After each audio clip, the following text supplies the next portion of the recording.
Okay, we are live. Religion and Lack with, I'm joined by Bruce Alderman and Layman Pascal.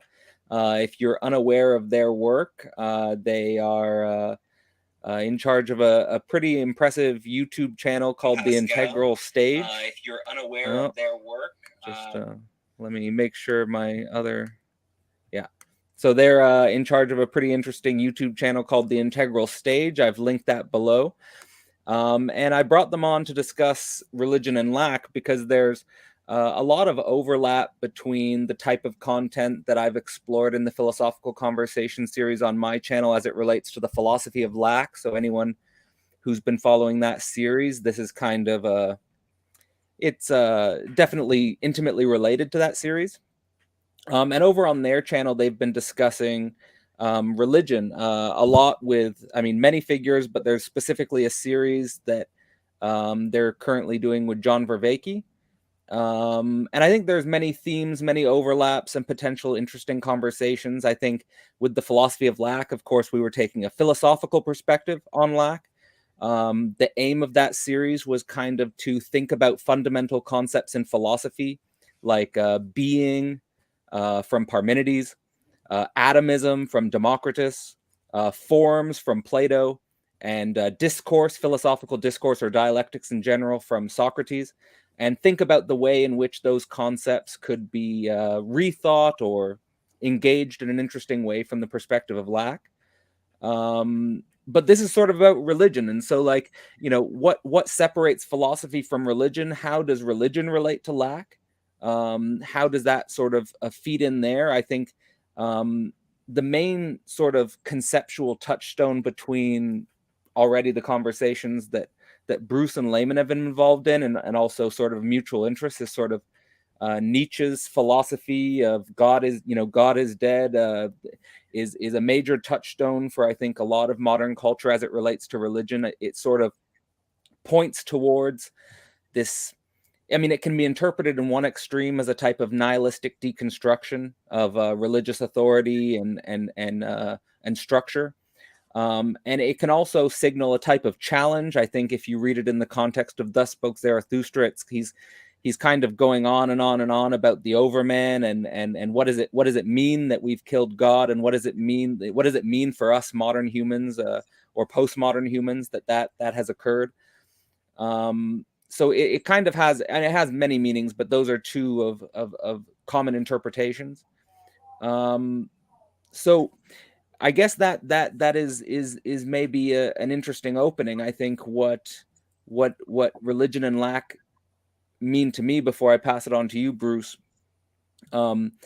is that, and specifically in the context of God is dead, it's kind of like this signal of the end of any realistic belief in a transcendental guarantee, like that we are going to have a happy ending, like that there's going to be an afterlife or a heaven, that we're going to be rejoined with all of our loved ones, and sort of really confronting either the pain or the sadness or the trauma or the loss of that sort of society-wide realization.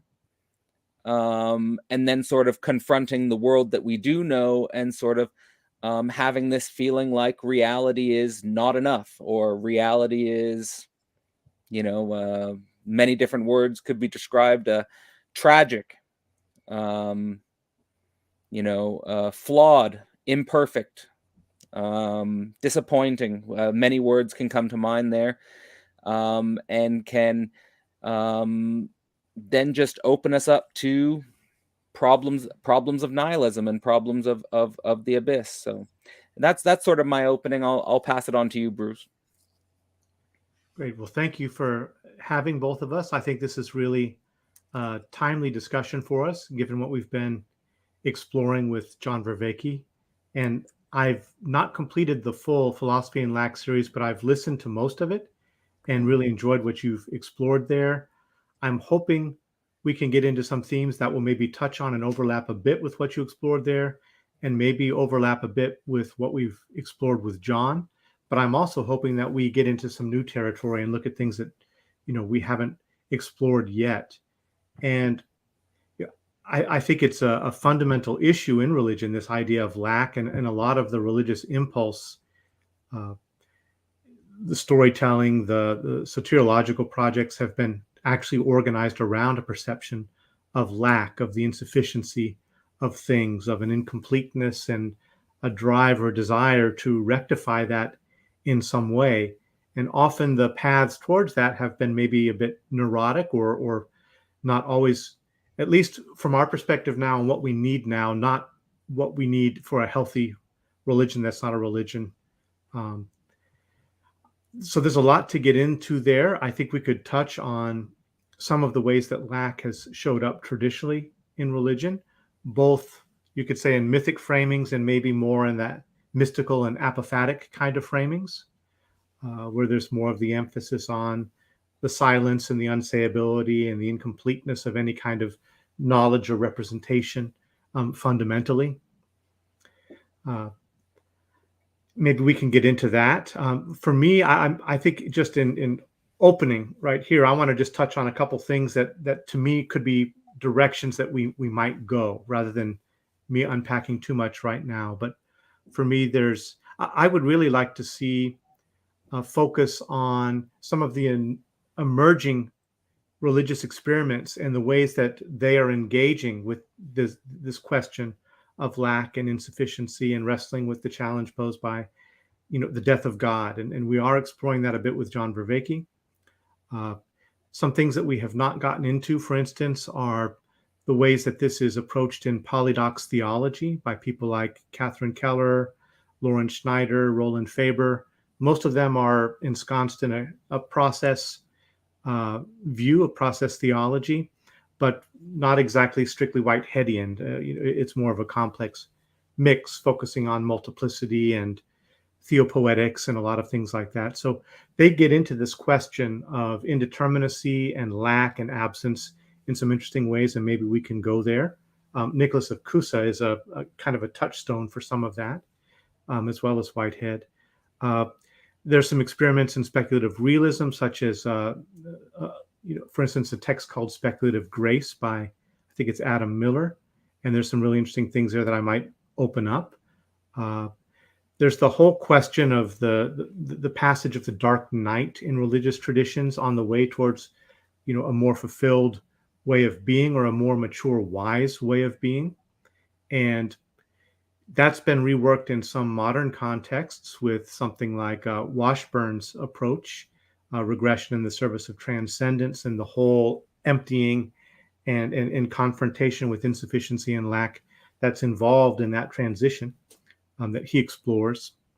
In the Diamond approach, there are some interesting things, which Diamond approach is, I would say, a new religious tradition, even though it takes a lot of inspiration from psychoanalytic, psychology and self-psychology. But they've got a lot where they wrestle with around the question of wholes, and we can get into that. Maybe the last thing I'll say is, personally, I'm interested.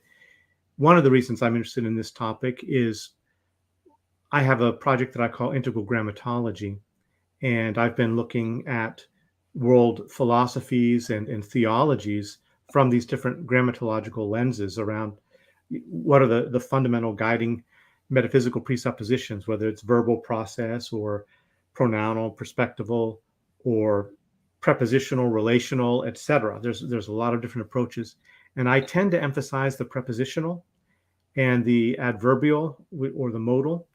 And if you think about lack or absence, lacking, absent, wanting, all of those words function as prepositions in language.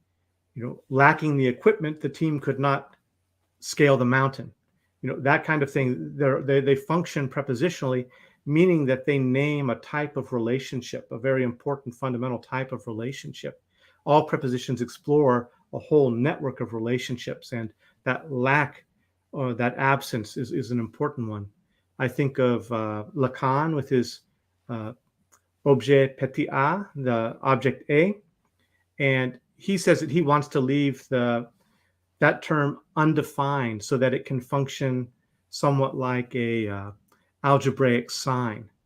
And that's a perfect indicator that he's thinking prepositionally from my perspective, because algebraic signs, mathematical operators, all of those are prepositions.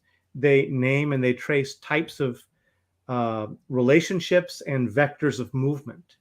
And the petit objet a, or objet petit a, names a kind of from to tension that we navigate. And I think there's some important ways that we can explore how that shows up in religion, both in motivating certain types of religion and as being something that religions wrestle with and try to overcome in some way. So yeah, that's an opening for just a constellation of things that I'd like to maybe touch on at some point. Okay. Great to be here, Cadell. I had a lot of fun talking with you last time. Since we're mentioning Vervaeke and we're both here, I want to do a shout out to Ontario Depth Adaptation. We're going to do a crossover thing on the Stoa about that pretty soon. When it comes to religion and lack, the thing we're doing with Vervaeke has lately been very focused on this emotional element of grieving the death of God and the potential potency of culturally and collectively re-arriving at some kind of access to the function of divinity by moving through the emotional willingness to let it die completely and to go through a process of letting it die and not do like the atheists in Nietzsche's parable who think they're atheists but haven't really understood, haven't really felt, haven't really suffered the death of God. So a lot of this is about accepting it, but then a lot of it's about letting that acceptance really become a part of your embodied experience. When I think about religion and lack, it seems to me like there's three key areas. Like the first thing is that the religious life is sort of the juxtaposition of ordinary life and lack. If you think about life and you also understand the inevitability of your death at the same time, then your life is already sort of automatically a religious life in certain ways. So the coincidence of life and lack is a religious life. I think there's the conception of the ultimate, which is something that we don't and aren't able to enter into a fruitful rather than diluting relationship with until we understand it as essentially incomplete, permeable, and non totalitarian.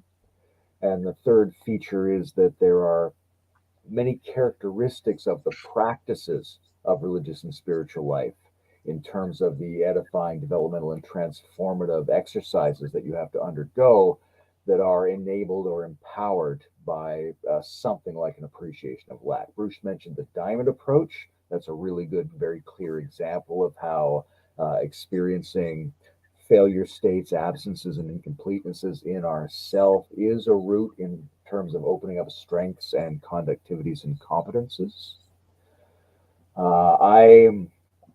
In some ways, I'm the point man for the Nietzsche as theologian argument. I constantly argue a sort of integral spiritual Nietzsche with Zarathustra as the original post-metaphysical spiritual hero. I think that's a very important way to start thinking about all this. Not that we have to dispense with any of the classic apparatus and mythology and theology that we use to think about religion, but that we can do that and it still works. That we can be illuminated without believing anything. That the transcendental guarantee can be replaced by the transcendental non-guarantee, and that even if there is something like a heaven in some aspect of the multidimensional experience of the world, it's not guaranteed. And in order to get there, you have to really let that possibility die in yourself. These things are all extremely fascinating to me, and I'm looking forward to discussing any and all of them. Fantastic. The thing that first stands out for me as a sort of touchstone or a place to jump off of is this idea that somehow a life that includes lack is already a religious life. The the reason I would say that is because in my personal experience, you could say that my God for a lot of my 20s, my God for a lot of my development as an adult was my pursuit of becoming a doctor. You know, it was a pursuit of my PhD, and say it was my God. It was my main organizing principle of my existence. And then sort of when I had achieved my doctorate, there was this sense of a great confrontation with a great emptiness, I'd say. That, you know, kind of maybe the unconscious desire that was at work in striving for that goal had to be confronted directly. And a lot of my life after my doctorate has been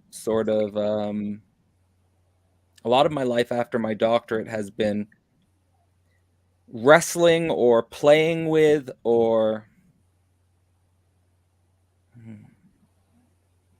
playing with lack and playing with absence. The main things have been involving things like fasting, various forms of abstinence,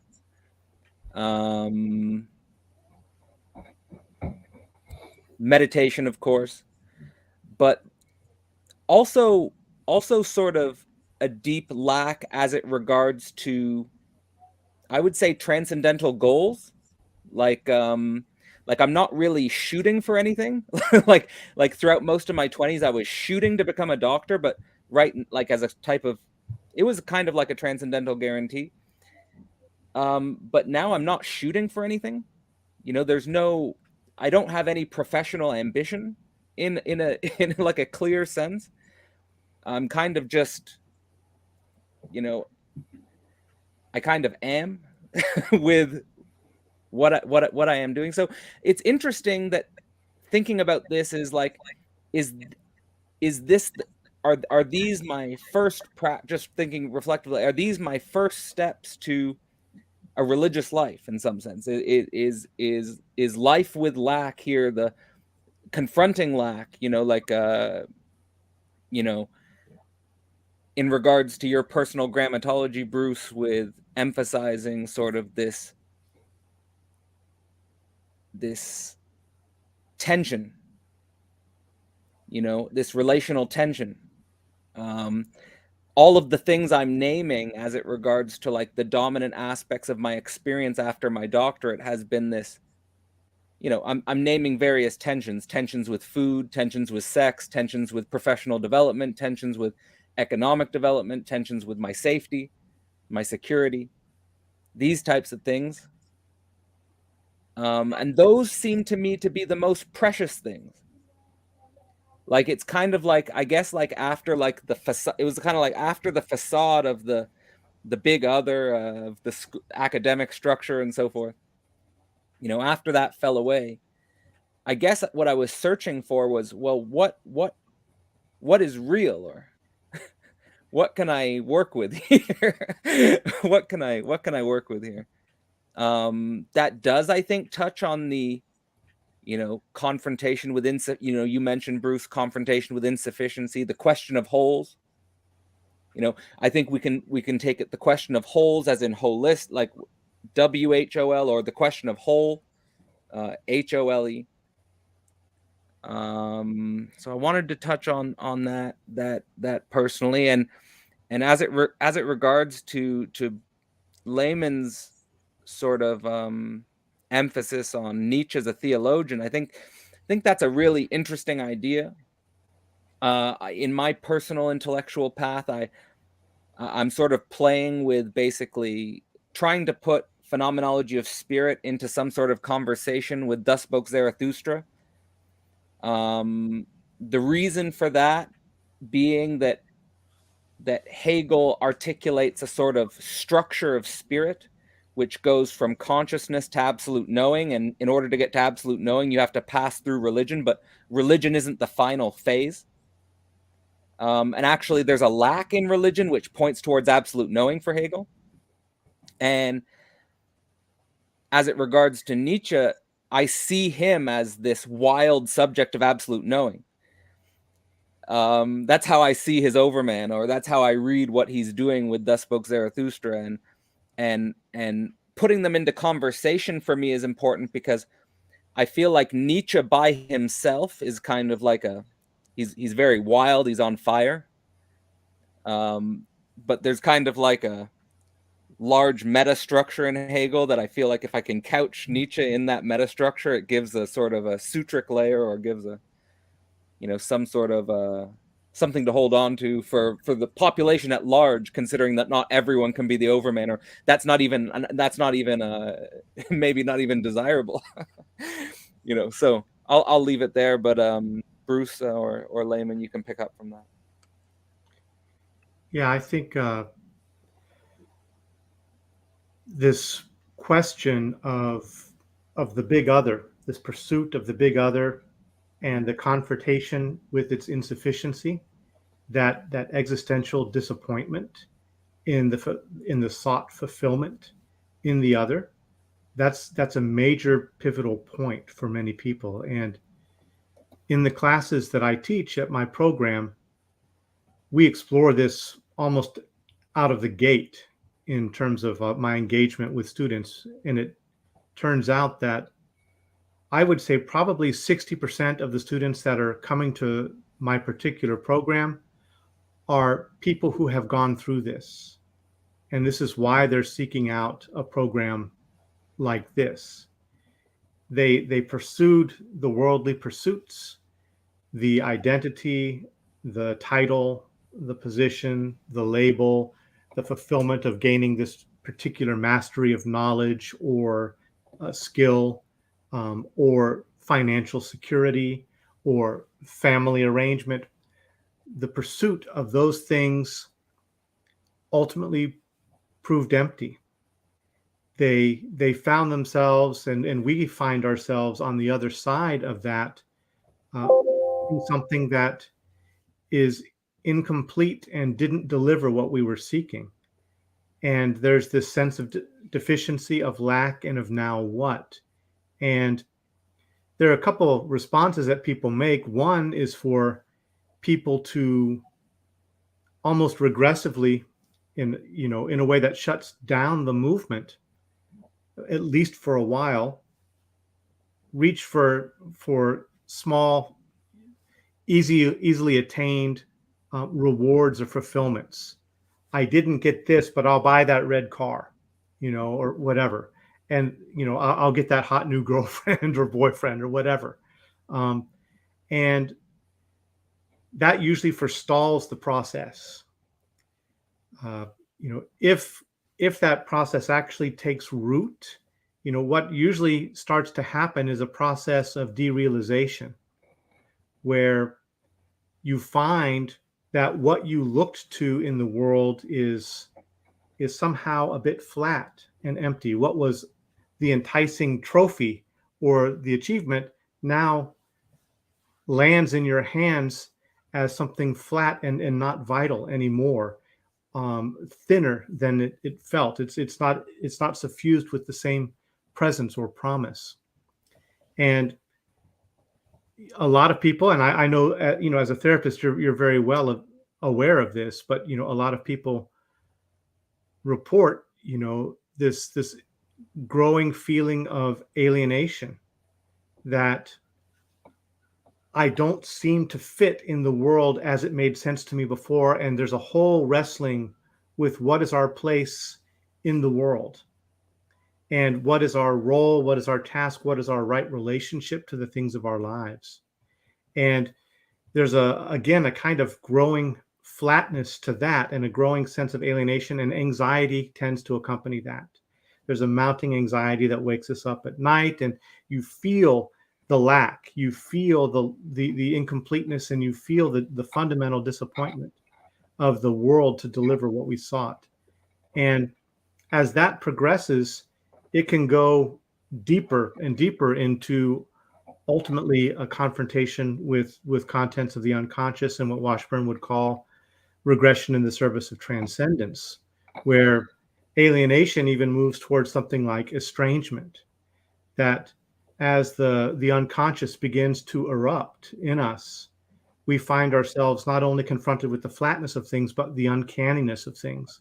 We feel a new estrangement from things, where this Layman likes to talk about where we are right now culturally, this apocalyptarian moment.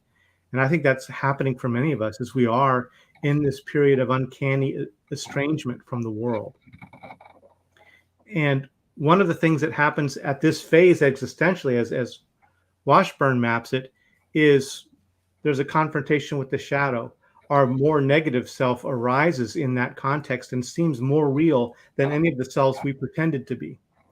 And now we become convinced that we are actually this darker core, this more selfish, conniving, or whatever kinds of entity. That's the real one.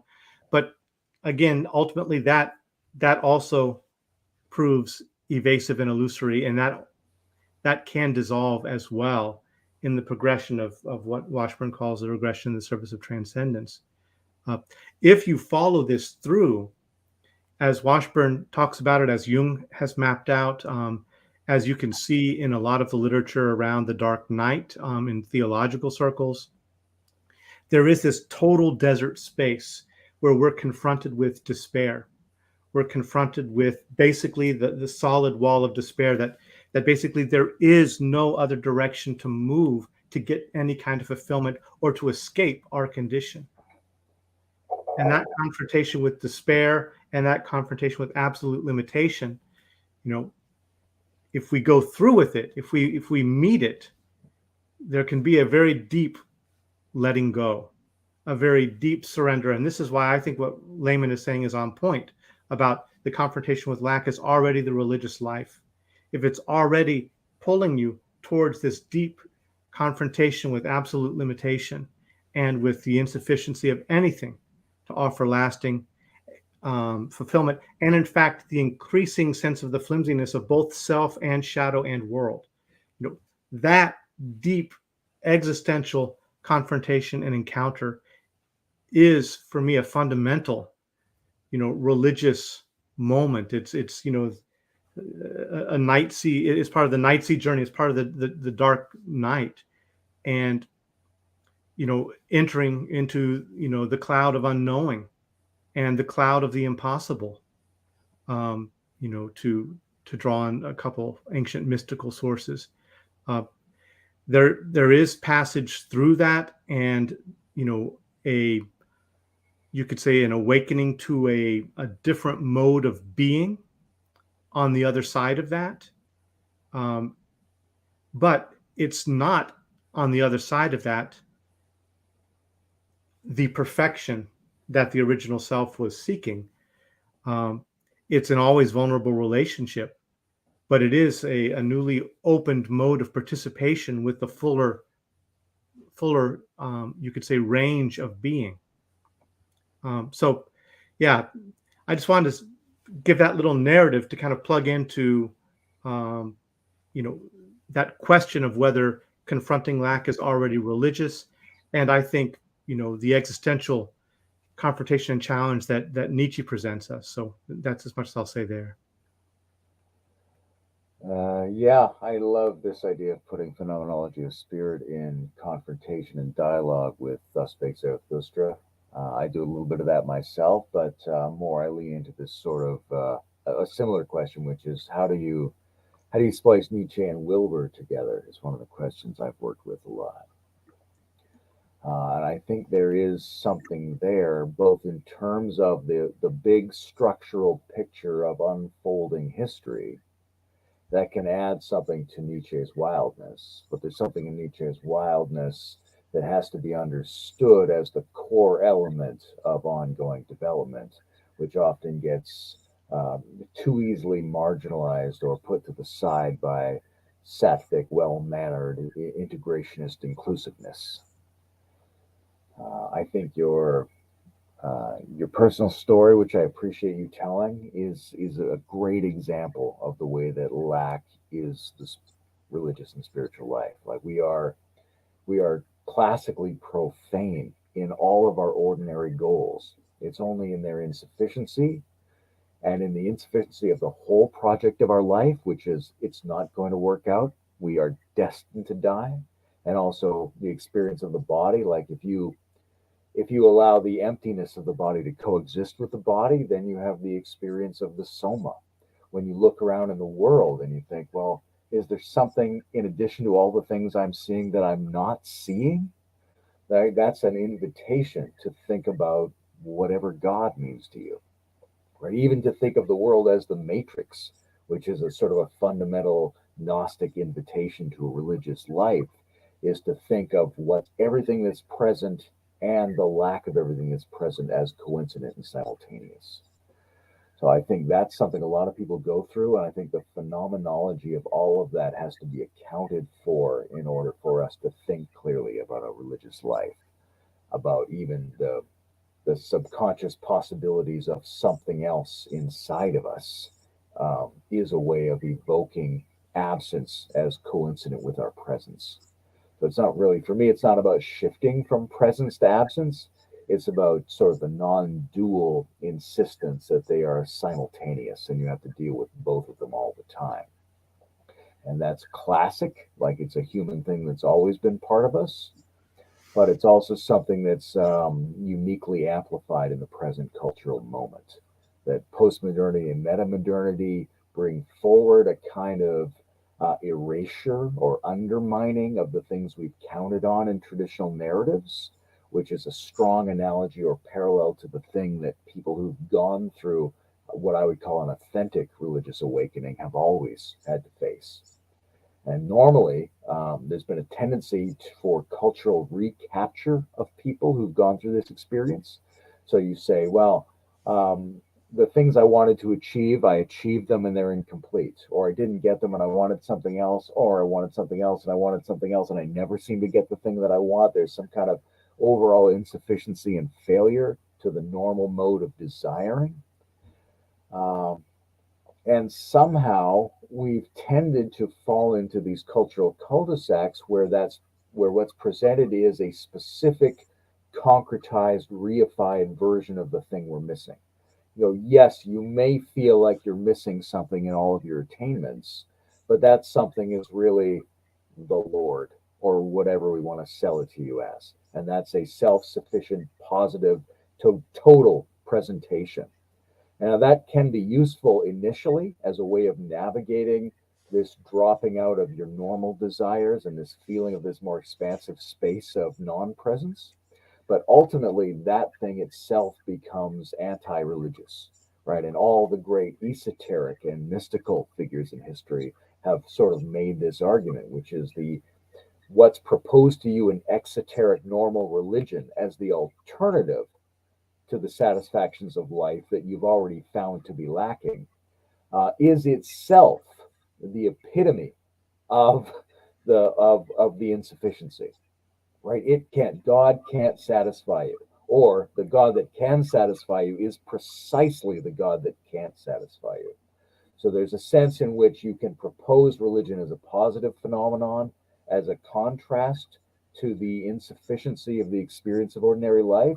But ultimately, if you really get into that, that proposal also is going to be insufficient. It's going to be what Chung Pa called spiritual materialism.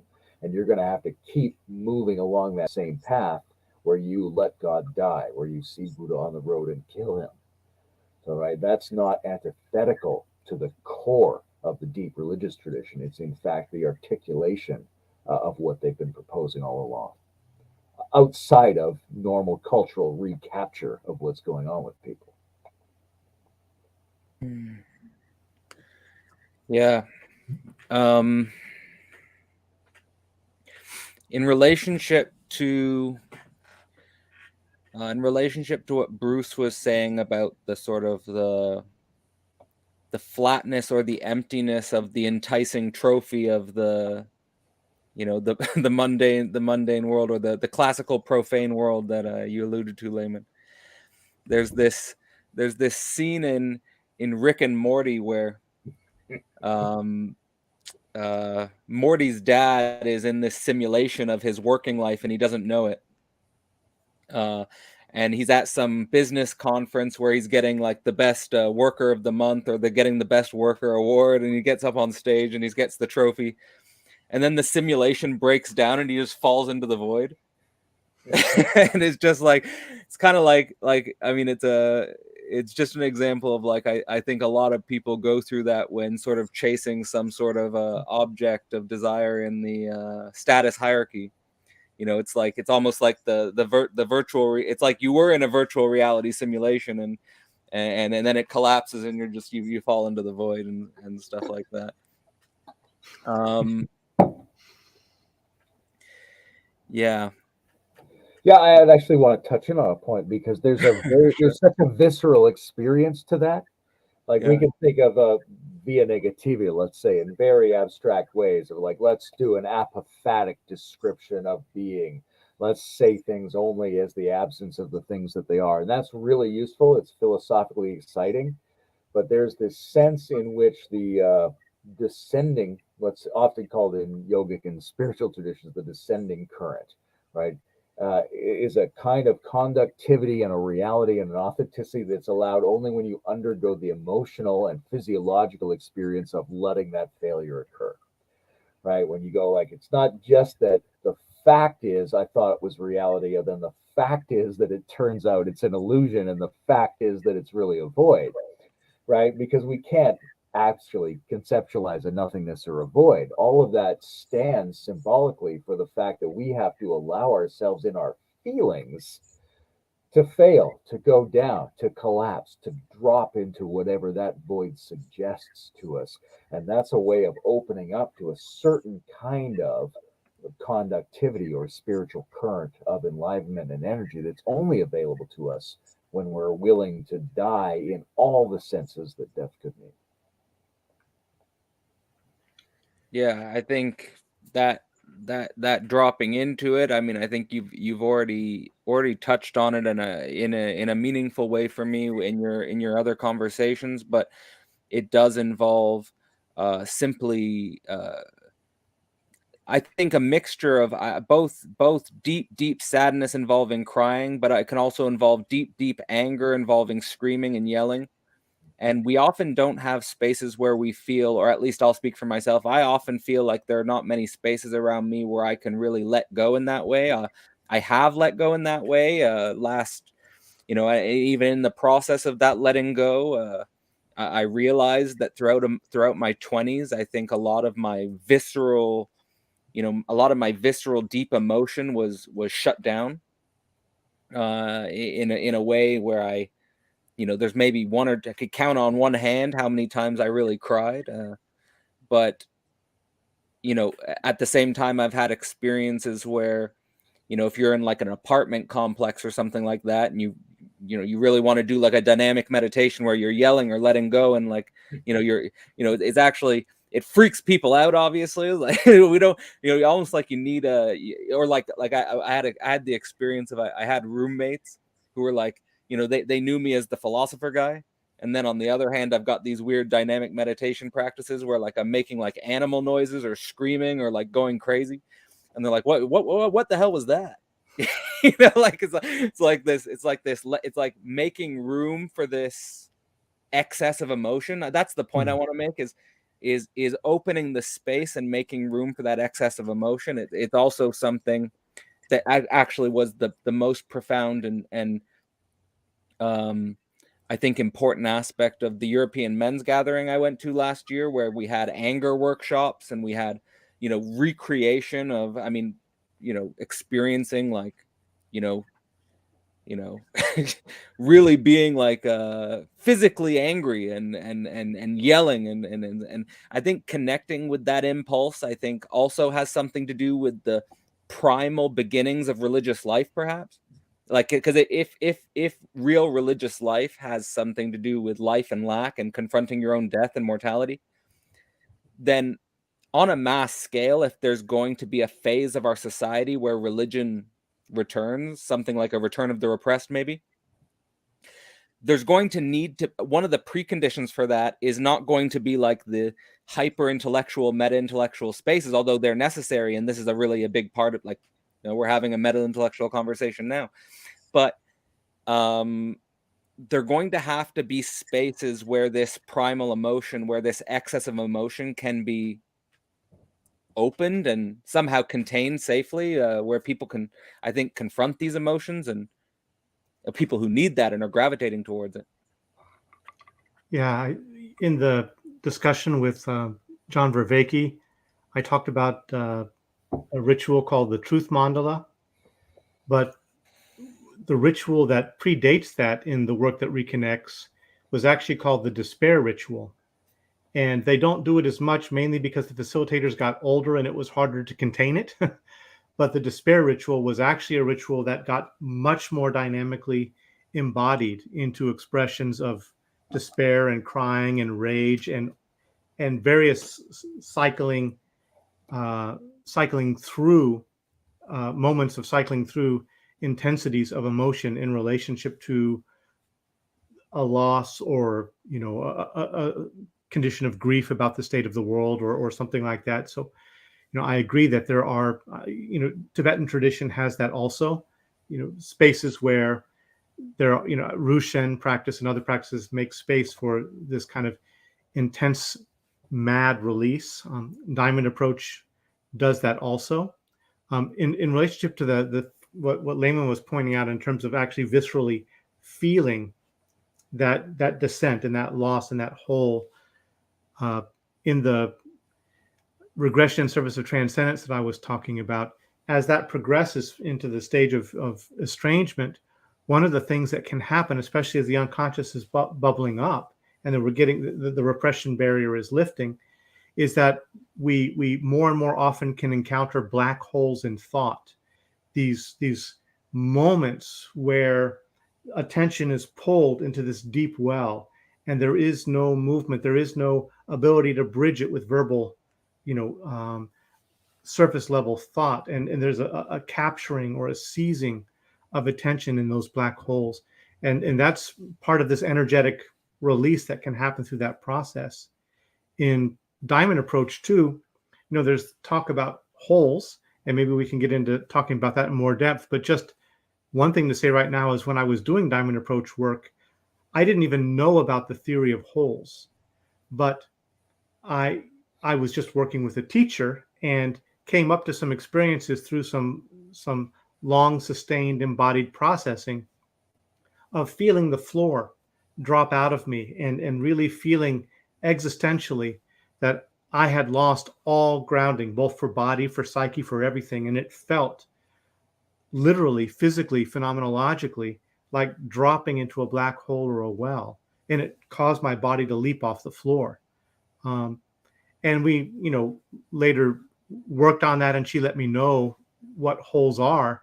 But my very first encounter with a hole in the Diamond approach was very embodied, very phenomenologically eruptive, disruptive, and seizing. Yeah, that's, one of the beautiful things about the way the Diamond approach does it is they really clarify a basic principle that pertains to lack in a practical way, which is if you have an area where you're not experiencing something, feel into that area, right? It's not missing, it's there. It's just experienced by you as a lack or a hole or absence. So if you have, you feel like something's missing in your sexuality, or if you feel like your heart isn't open, you stay with the non-openness of your heart because you are adding consciousness and feeling to the experience of the lack.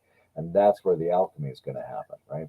It's not non-functional. It's present to you as a lack. And so that's where you have to interact with it.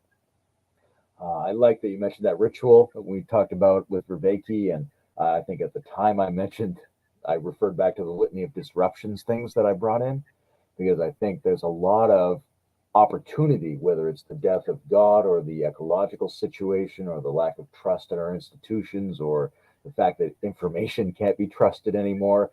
There's a lot of missing pieces in the contemporary world that we need to be very open about saying to each other and confessing and going through so that we can show up and inhabit, right? And this is an analogous to what I was just saying about the diamond approach, right? There's an internal process you can do where you show up in your own absences. And there's a broader sociological world historical process where we show up in our collective absences, right? And we can say that to each other. If we can say, you know, that's I'm really worried about this, or I'm really not sure about this, or here's the way in which I can't trust any of the news I'm receiving anymore. This is a way of starting religion again by sharing with each other the reality of the moment, which is based on our experience of the lacks that are in this moment. And that's where we can start to come together. I'm really interested in taking wholeness with a W and wholeness with an H and fusing them together. Yep. I do a lot of thinking around adjacency, and a lot of that is you take the absolutes off. There's no such thing as 0 or 100%. There's some kind of gradient flux, which is always incomplete, but it can get closer and more proximal and more intimate. And so if you bring wholeness with a W and wholeness without a W together, you have like W/H wholeness, right? Then you have some really intense opportunity to think about a condition that is useful and achievable and developmental, but never totalitarian, never fixed, never complete, always ongoing, always insufficient in some way. And that's, I think, a beautiful thing. And I relate that to some of my experience of what I mean by non-duality, which I often relate to the metaphysics of adjacency. But what I want to say here about it is non-duality perpetuates but undoes the difference between opposites. That makes it different than a claim about wholeness or a claim about emptiness. It's saying there's an insufficiency in the absoluteness of the difference between fundamental opposites.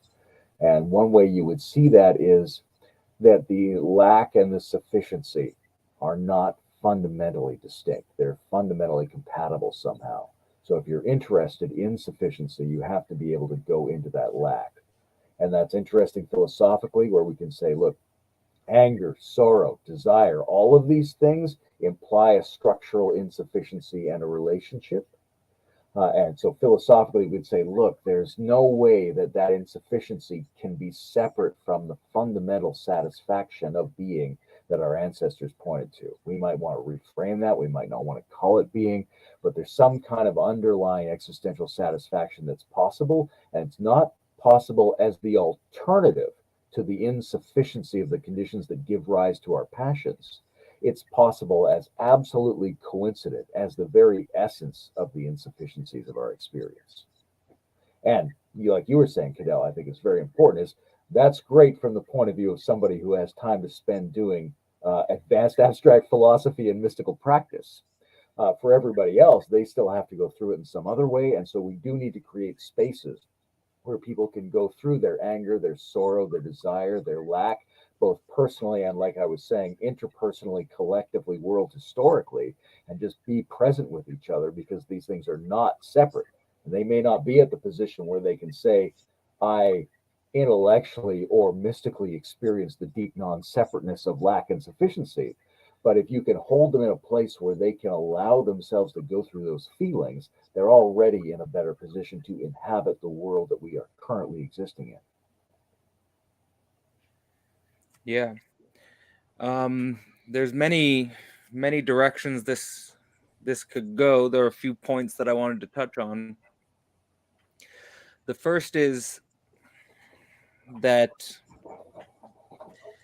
as it relates to your experience, Bruce, with the like a phenomenological black hole, you know, that was my first experience with ayahuasca, was as basically after 30 or 45 minutes of after my second cup of ayahuasca, I was like, oh well, I'm confronting a black hole here. and just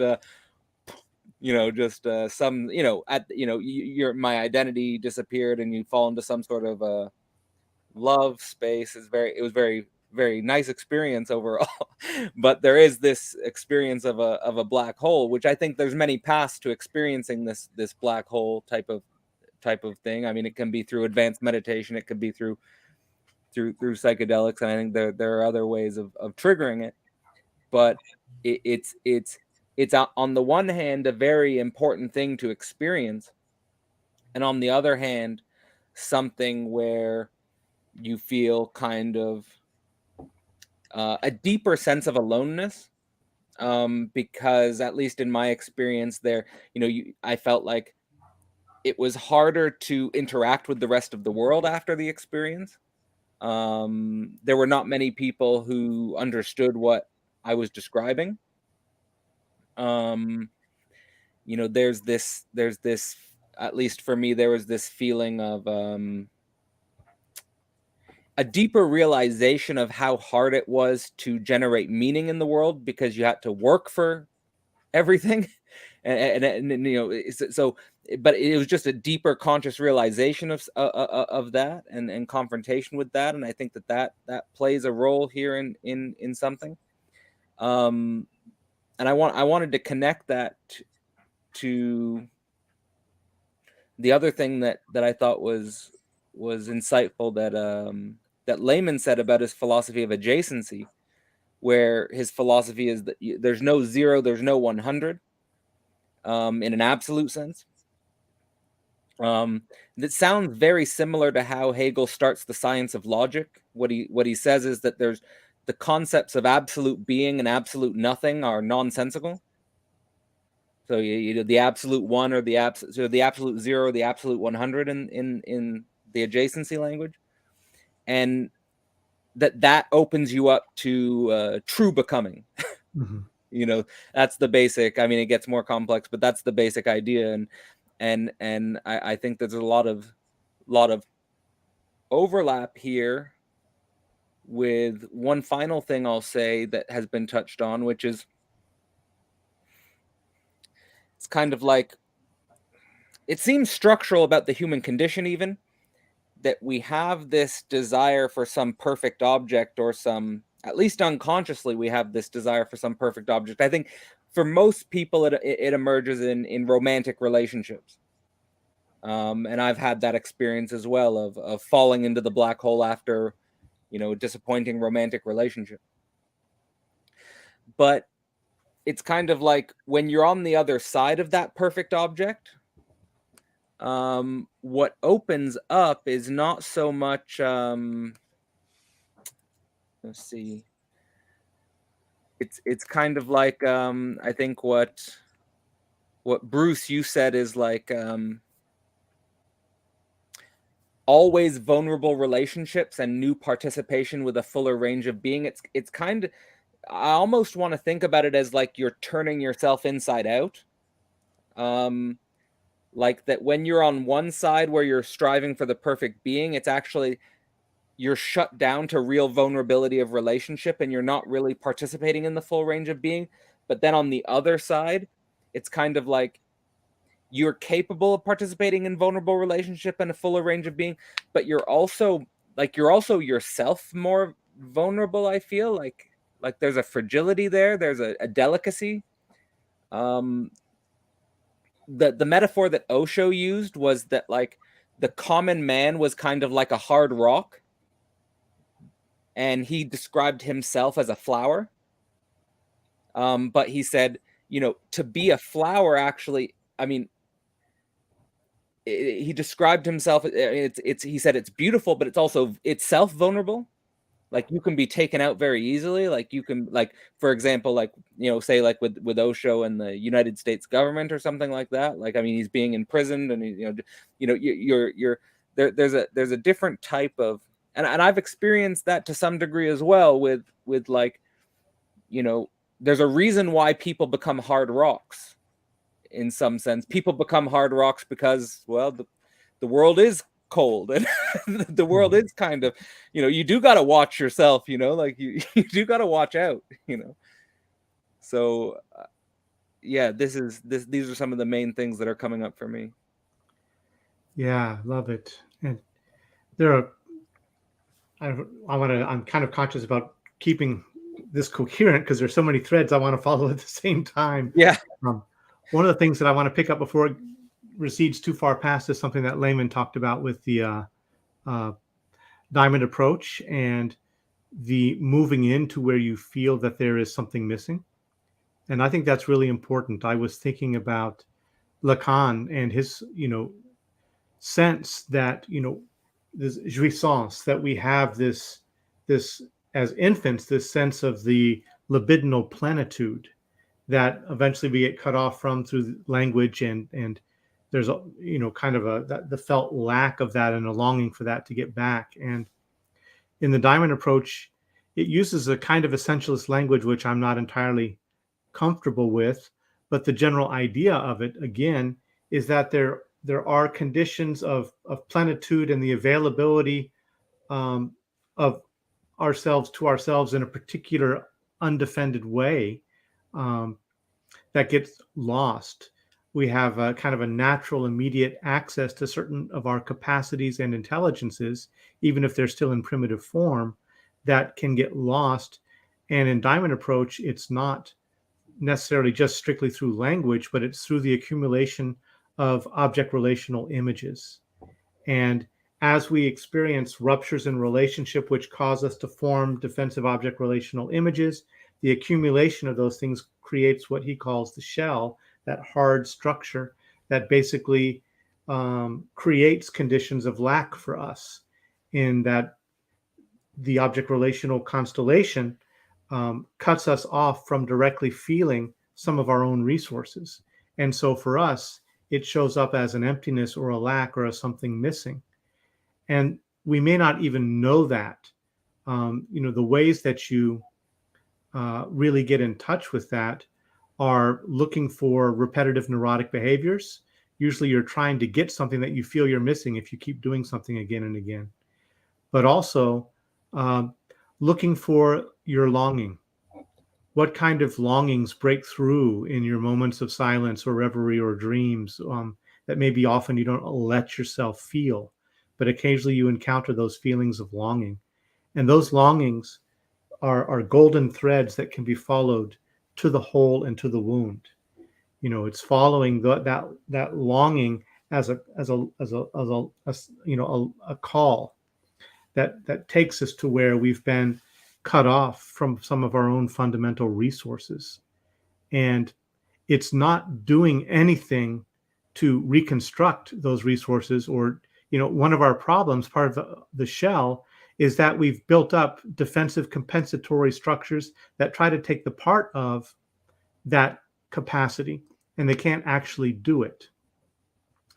For me, I remember encountering that in my own relationship to fundamental strength and fundamental will. And I had a sense of them being a certain way and what they involved and how my ego tried to enact them. And going through the Diamond Approach process, when I eventually encountered what Diamond Approach would really consider strength or will, they were deeply and fundamentally different from what my ego was getting up to in a compensatory way. So it was a really striking kind of encounter, but it was found, again, through following the longing. And when you encounter the whole, you don't move away from the whole. You enter the whole with curiosity. You enter the whole with openness. And that openness in the lack creates spaciousness. It unthaws the stuck condition that you've been in with your crystallized self-structure. And it allows for a thawing to happen and new energy to move in that space. I talked about some of the decrystallization and releasing new energy in the talk with Vervaeke. It's a little bit different exercise, but it's similar to what's going on with Diamond Approach and entering the whole and allowing that decrystallization and the resurgence of energy, which is typically going to put you in touch with some of the fundamental intelligences or resources that we've lost contact with. And another thread I want to pick up on has to do with that sense of vulnerability and openness to relationship. But I'm going to just put that as a bookmark for right now to keep from talking too long. But I want to come back to that one later. I love that you mentioned Lacan. Right? We talked about a perfect object, and we talked about repetitive behavior, and people like Lacan. did us a great service by trying to structurally think out the relationship between what we desire and how we lack things. And this pertains, I think, very directly to religion, because one of the things religion has done historically, and in a number of different ways, is problematize the question of desiring. There's a great book by David Brazier called The Feeling Buddha, where he does an etymological deconstruction of the Four Noble Truths and says that basically we've been mistaken in interpreting these as saying that desire is the problem and we have to free ourselves from desire in order to free ourselves from suffering. Because one of the truths, nirota, he says, the word is an embankment, like to be behind a bank of some kind where the flame of the fire is safe from the wind. And the problem is not the problem of tanha, of desiring, of thirst, is not the problem of having desire. It's the fact that the desire is flickering in the wind. And if you can protect it by some kind of embankment, some kind of negative space enclosure of your own experience, then you can allow it to burn smoothly and freely. And at that point, Buddhism becomes tantric, right? Where desire becomes desirelessness and satisfaction simultaneously.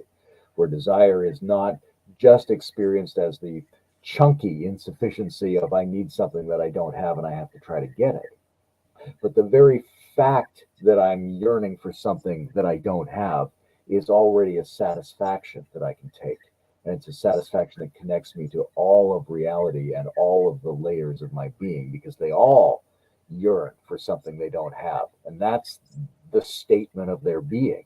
And if they can be much more comfortable and much more aligned in their collective yearning for what isn't, then they can be, in a way, already satisfied.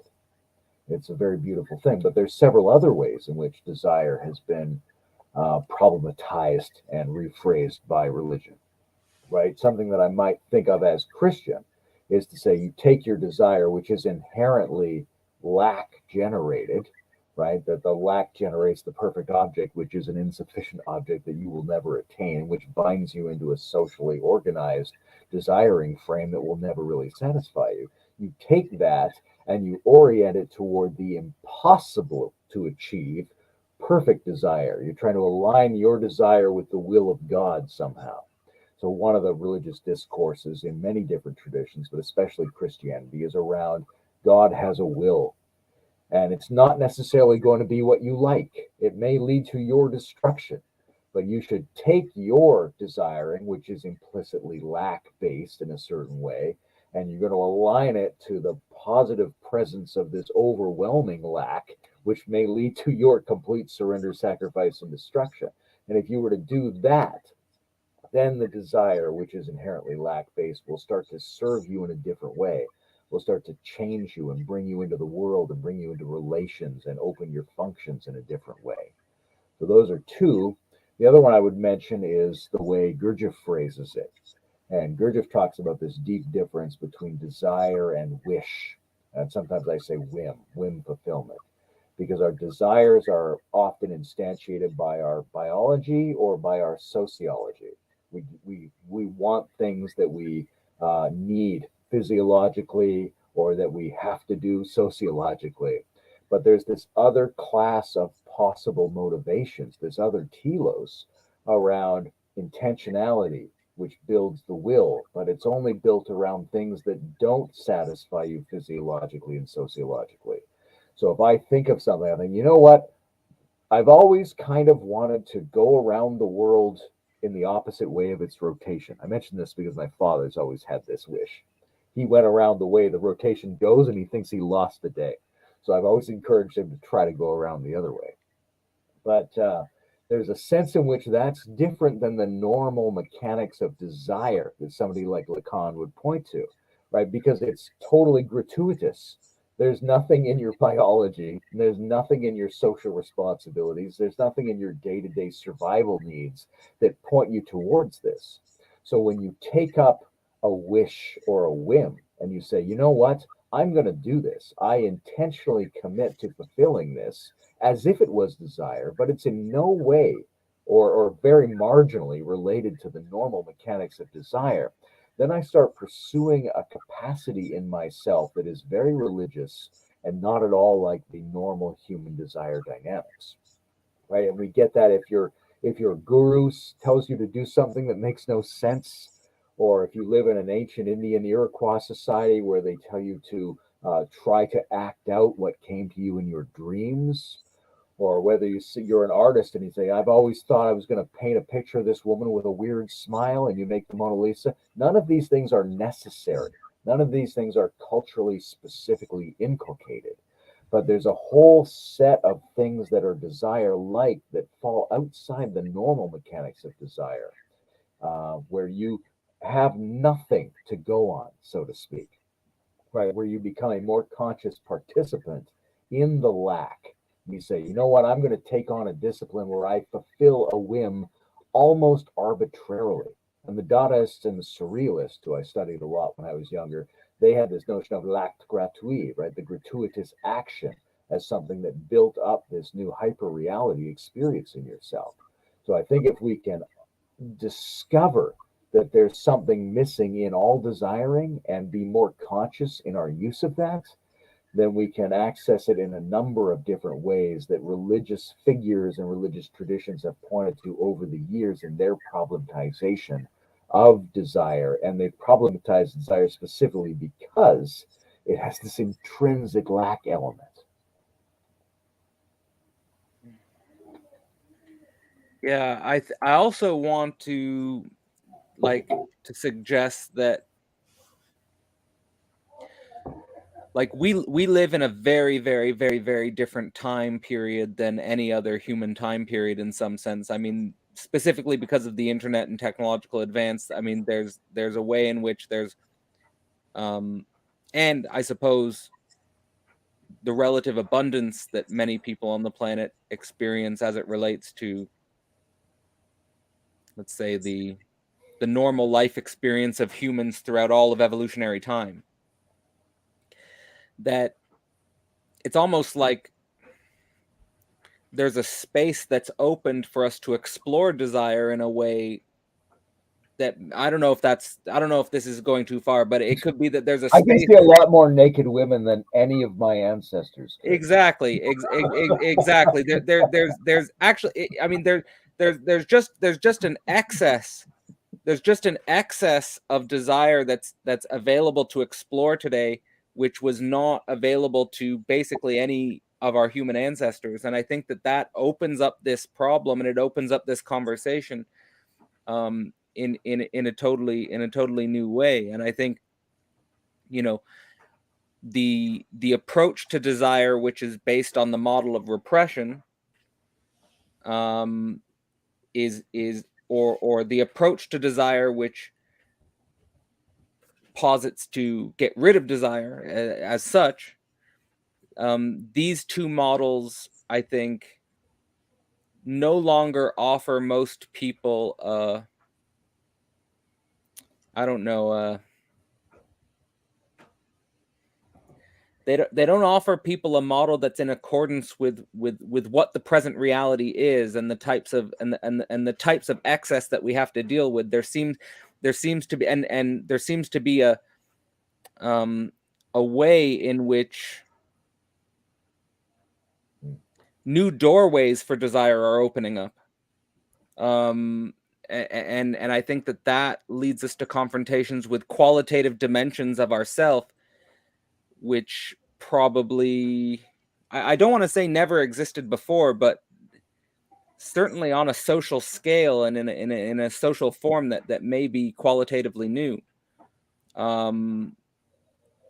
As it relates to sort of one of your directions that you were pointing towards, Layman, is sort of like this idea that, you know, we take desire and we align with the overwhelming lack to the point of a complete surrender, even to potentially to our own death, or to our own, at least, annihilation of what we thought our positive identity was. I think that just simply reminds me of when Nietzsche's sort of saying, like, may your death be an opening to the Overmen. Like, you know, like, it's like he's like saying you should push yourself to your extreme, even if that leads to your demise, as long as it's opening a doorway or opening a pathway to the potential overman of the future. It's sort of like, I don't know, the logic of that desire to me is seeming like, okay, well, to transfer it from the Christian desire, if we're going to go to heaven when we die,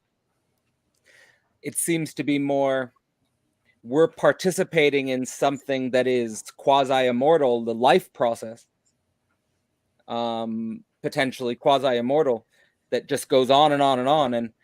And if we can identify our desire with that life process as such, with the human species as such, not our individual particular perfect object, but the perfect object of the species, or of what transcends me completely, that this is somehow an unlocking of desire. And maybe that's why you need guru figures like Gurdjieff, who are unhooking you from sociological, biological models of desire, pointing you towards paradoxical things or contradictory things from the point of view of your individual desire. But one final thing I'll say is like, if like our original experience of desire is as sort of coextensive with a lack, I think the taking it to the end is this confrontation. Well, what unifies us is death. What unifies us is a type of universal negativity, and that by sort of experiencing that, moving through that,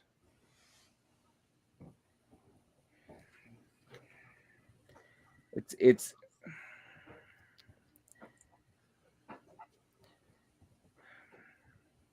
just that I guess that you stop seeing desire from the distorted lens of your individual wills and wants. Perhaps you see desire as it is, expressed universally, perhaps.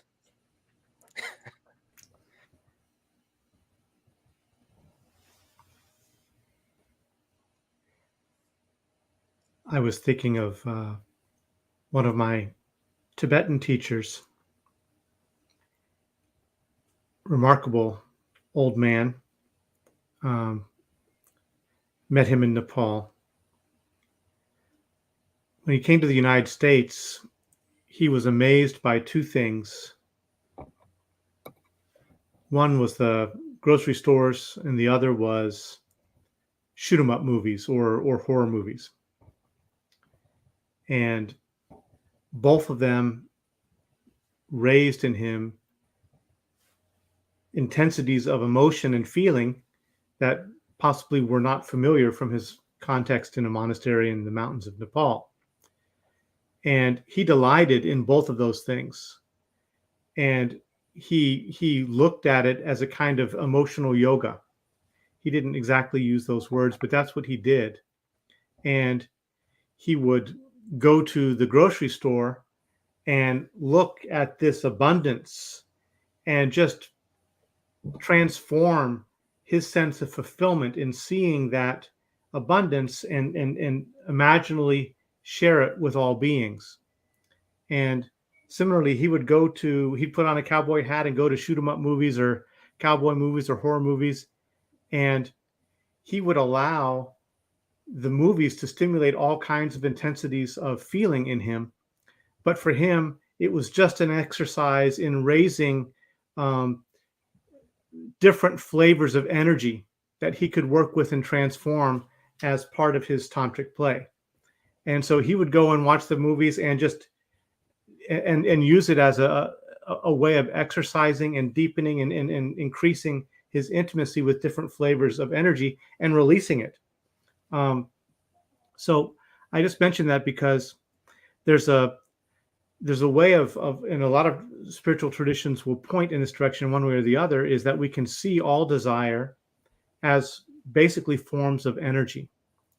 And when we unhook from some of the narratives around desire, the feelings associated with desire are returned to us as energy. And that's part of the whole tantric thing, is to unhook from the narrative, maybe plug it into a new narrative, and you transform and you transmute the energy that's bound up in a particular, desire or other kinds of emotional reaction. But tantric practice is typically grounded in something like nundro, which is the or preliminary practices, or the four mind changings. These are preliminary practices which basically call for deep, sustained existential confrontation with limitation, deafness, sickness, insufficiency. Nundro practice requires you to reflect 900,000 times in different sessions on your own death and on the death of everyone you know. They have many different exercises for exposing yourself to the reality of your end. And so that tantric practice is carried forward in the context of, you could say, a responsible existential encounter, which basically confronts you with certain existential realities and involves your own willing engagement with and processing of those things. And so the amplification of desire and sources of stimulation, and virtual realms to play out intensified feelings and fantasies, on one level, that could be a disastrous thing culturally. On another, it could be an intensification that could push us towards some of these kinds of relationships of being able to feel into these things more as energetic play, and to unplug from the narrative hooking that usually involves us in that. We don't have that training culturally in death and mortality confrontation, but in one way we don't need it as much, because to the extent that any of us are paying attention to what's going on in the world, we're being asked to confront mortality in a very deep and profound way. So at least there's that opportunity for an existential grounding and a reorientation towards desire that the whole internet space is making available for a tantric, kind of mirroring, a mirroring of the tantric process, but by no means guaranteed that that's the direction it'll go. But I do see it as an opportunity. Yeah, if you have Maya in a box, you have a tremendous opportunity, but only if you're prepared to use that opportunity and have a theory about how to do that. This notion of, the version of transcending the normal version of desire and lack into some greater version of desire and lack, which is part of the classic religious proposal, sort of has these two sides. There's the purposeful and the therapeutic side. Purposefully, you might say, all right, what I'm going to do is try to align my desire with the great desire, the will of God, the all will, the will of life, whatever it is, the telos. But therapeutically, I think the proposal is that you can do that more and more without having to think about it necessarily, right? If you can consciously gather your desire back into yourself, then all of its polarization will tend to collectively move toward this greater lack. So we think of the little towards and l'objet petit a of these various things, right? If we can therapeutically open ourselves to the fact that these points of desiring engagement are as if projected from ourselves, and feel that and recoup it back into our bodies somatically, then our body begins to become full of a desiring. And then the all over desiring tends to have a different effect than the specific desirings, right? We tend to have this generalized or universalized sense of desire, which is like a magnet pulling toward the North Pole. It's very interesting because it plays a huge part in a lot of spiritual traditions. It also shows up in Nietzsche, where he talks about like what would happen if you didn't let your desire energy, you didn't let your will to power flow out in any of the normal ways. You dammed it up like a river, and then the water level would rise because you dammed it up. And he says, how high could it rise? Would it rise all the way to a god? Right? And so there's a possibility that what we call the experience of divinity is an overflow, an excess of the generalized quality of desire that we recover from the specific instantiations that are given to us by the various dynamics of l'objet. But even then, we have to recoup that within the alchemical chalice of the somatic experience of the self, right? Which is, again, the body combined with lack, right? Is the interior subjective somatic experience of the self. And the only other thing I wanted to say here was I wanted to touch in on our friend Zizek loves Chesterton's interpretation of Job, right? And this idea that Job is saying, why am I getting fucked over by God? I don't know what the reason is, right? And people are saying, well, just damn God, or you did something wrong. You should know what it is. Or God is perfect. He has all these excuses coming to him from different elements of the community, and he doesn't really buy into any of them. And then what Zizek loves is that God shows up and says, you're right. You shouldn't have believed any of those things, right? There's something, the insufficiency you're experiencing is the insufficiency I also experience. You, Job, are the closest to me. That's really beautiful, because the traditional religious notion is surrender everything to God. But if we're going to surrender everything to God, that includes our humanity, our vulnerability, our insufficiency, right? Don't anthropocentrically keep those as your own. Let God have those too. God is vulnerable. God is insufficient. God is all of the things you are, not merely your positivistic projections of what you would be like as a totalized, absolutistic entity of some kind.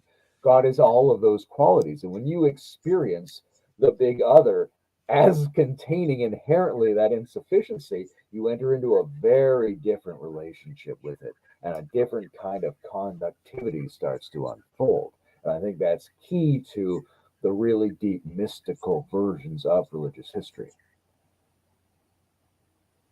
Yeah, I love that. And I just want to say two things is I found these very, very, I think they're quite rare audio tapes of like, it sounds like the moments where Osho was like becoming fully Osho.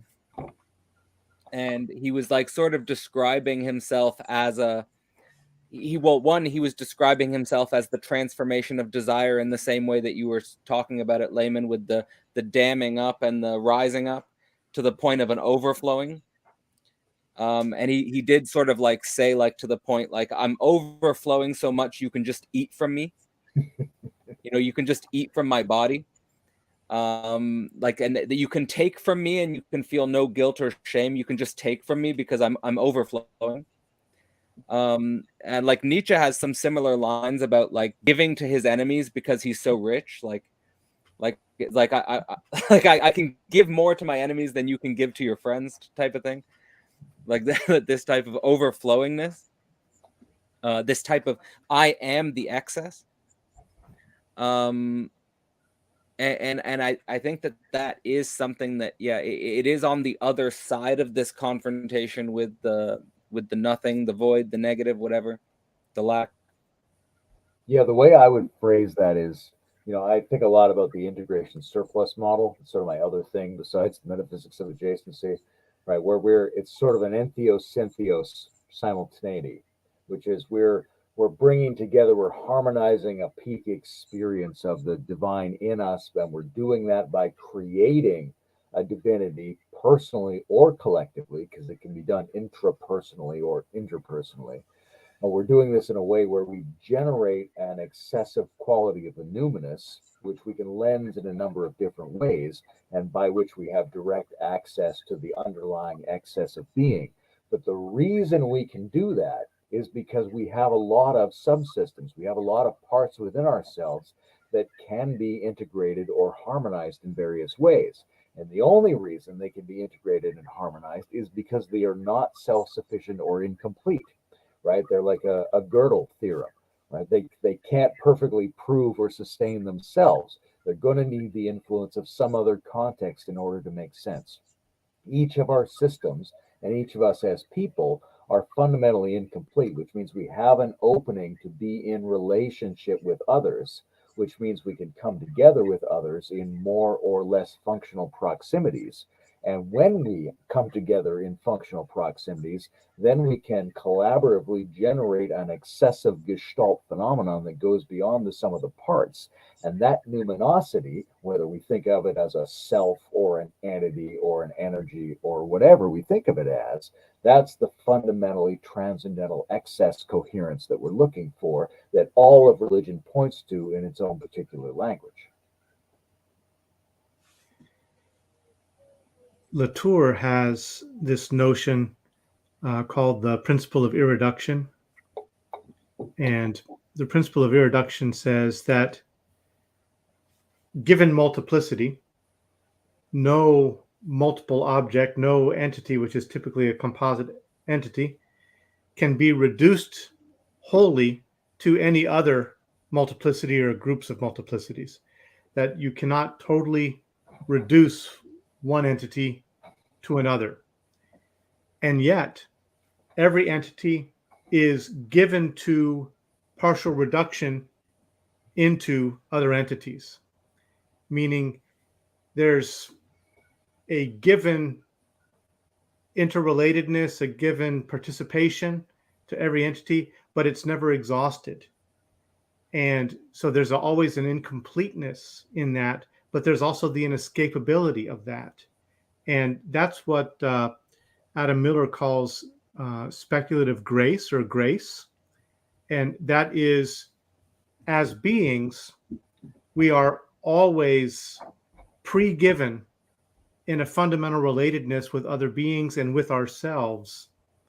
But self to self or self to other being, we can't be totally reduced to any one of those other entities. We are our own unique self. We have our own unique excess.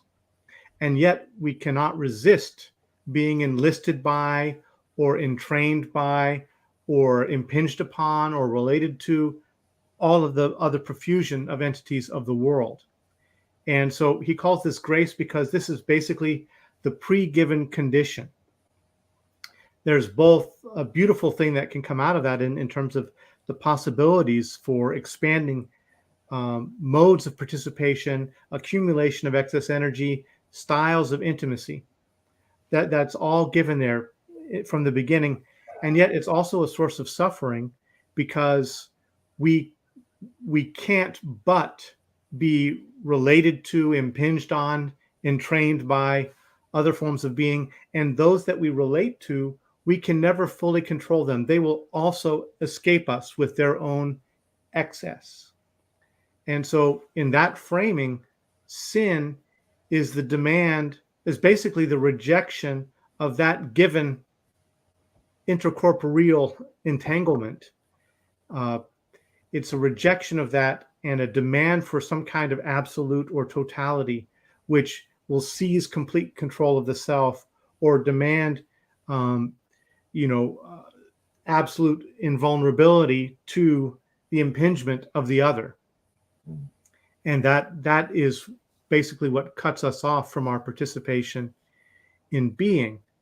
And so we can look at that in a number of ways. I think one of the things that's a gift of that is it's because no entity can be totally enlisted by or mastered by or reduced to any other entity. It means that there's always an excess available that can allow for change, that can allow for transformation. It's that part that remains outside of any constellation that is available as resource for transformation and for growth. And so that there's an inside-outside dynamic. There's always a fundamental completeness in our deep manifoldness, in our deep multiplicity, in our deep taking part in the rest of being. We're always incomplete and insufficient. And that can be and there's always an other within us, and there's always an incompleteness in us. And that can be a source of suffering, but it's also a source of, our greatest strength. The fact that we can bring in new ways the different components of ourself into relationship to generate surplus energy and to to build up this accumulation, it's as a result of this principle of irreduction, of the freedom of every entity, every multiple, to absolute capture by any other multiple. That means that they can enter again and again into new types of relationships. There are a number of things that you can, trace from that. One of the tasks that Sloterdijk sees for us, and he relates it to anthropotechnics, which is kind of a secular religious impulse, is the development of immunity. It's an immunological project. But what that means, what immunity means in this way, is not our isolation from things, but our ability to take things in and to relate to things and to entangle with things in a way that doesn't overwhelm or destroy us. Or if it does overwhelm and destroy us, it's a creative dissolution. It's a positive dissolution.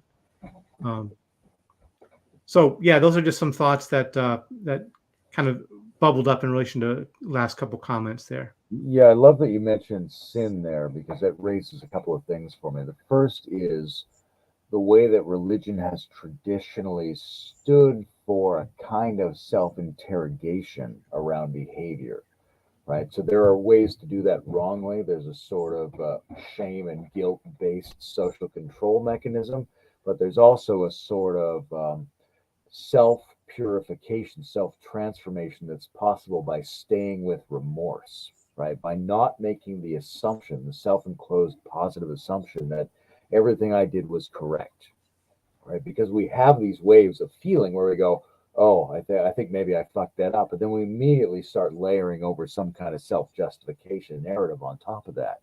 And if we're willing to stay with that, if we're willing to buy into some kind of version of the as a human being, I'm flawed argument, then maybe I can stay present with remorse and let remorse burn me, right? Let the insufficiency of my behavior have some kind of self-sculpting effect rather than try to dismiss it. So I think that's one of the really important ongoing psychotechnologies that tends to get eliminated from religion, but was essential to traditional religious esoteric practice and is based around an insufficiency and a lack. And there's another part of it which I think of this thing from Beelzebub's Tales, because I mentioned Gurdjieff earlier. He tells a parable in Beelzebub's Tales about the double creation of the universe, right? So that God, the endlessness, normativity, first creates a world called the auto-egocratic world, where everything is perfectly self-sufficient and reflects his perfection back to him. But merely because of the passage of time and entropy, it starts to break down. It starts to become counter-normative, even though it was originally perfect. And he's not sure what to do, so he destroys the world and he creates a new world. He creates a second reality in which the trogo auto-egocratic principle holds. Instead of everything being already perfect, all of the functions of the universe have to reciprocally eat each other in order to regenerate the perfection, in order to counteract the gradual normal dissolution of reality through entropy. So the idea here is that the normative system, insofar as it's static, inherently decays and becomes counter-normative, becomes evil, becomes sin.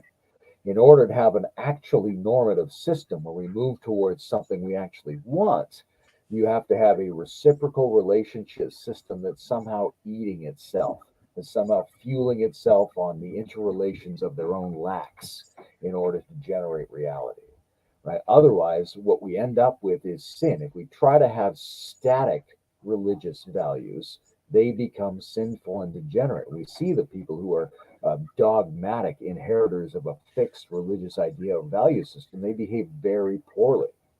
But the religious people who are open to this fact that there's relationality and permeability and that they have to work together with other incomplete beings in order to generate value, those are very beautiful, very competent agents of religion. The other thing I want to throw out here is, like, I know, Cadell, you mentioned some very personal things earlier, and it may be that there's a layer of this discussion we haven't gotten to yet. Are we not being personal enough? Are there questions we haven't asked yet? Like, I just want to be mindful of the fact that it's very easy for all of us to do elaborate philosophical and psychological intellectual conversations.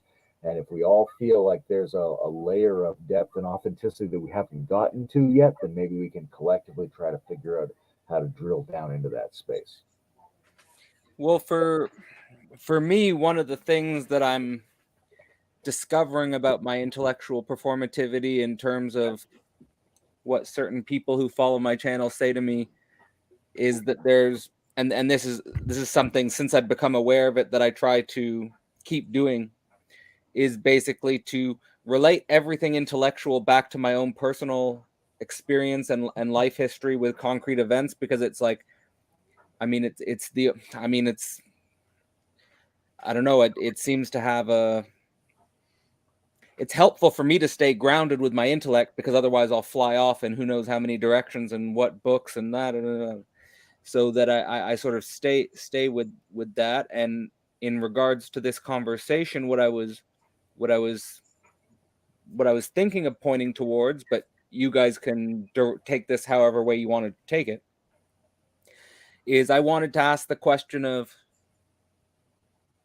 in what way does this conversation about religion and lack feed into your projects related to the integral stage or Ontario depth adaptation, or some of the things that are ongoing in your collaboration and your own work?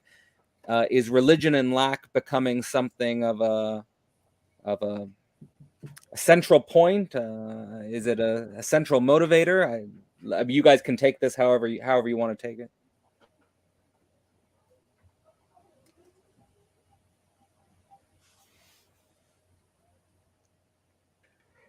I'm giving. Go. Yeah, who's going to talk first? As soon as we get to the I don't know. I can say for me on the personal side of religion and lack is like, I grew up basically, I was especially when I first became an intellectual, I was interested by the new atheists, and I was reading like Dawkins and Hitchens and Sam Harris and all of those guys. And I think that there was sort of a phase I went through of a sort of a scientific materialism, which was very useful for me in terms of organizing my thought about reality. But I think it's, as soon as, sort of to connect it to the first thing, my first response to Layman is, as soon as it became my own personal confrontation with my lack, that's kind of like, I guess now I can say in retrospect, that's when I started to maybe take the journey towards understanding what religion was. So it's kind of like, you know, religion for me is something that almost, it doesn't even make sense in some sense to have children or teenagers or young adults, you know, put into religion or identified with religion before their form or their shape of consciousness has come to religion in their own way. At least that's the way I've come to it.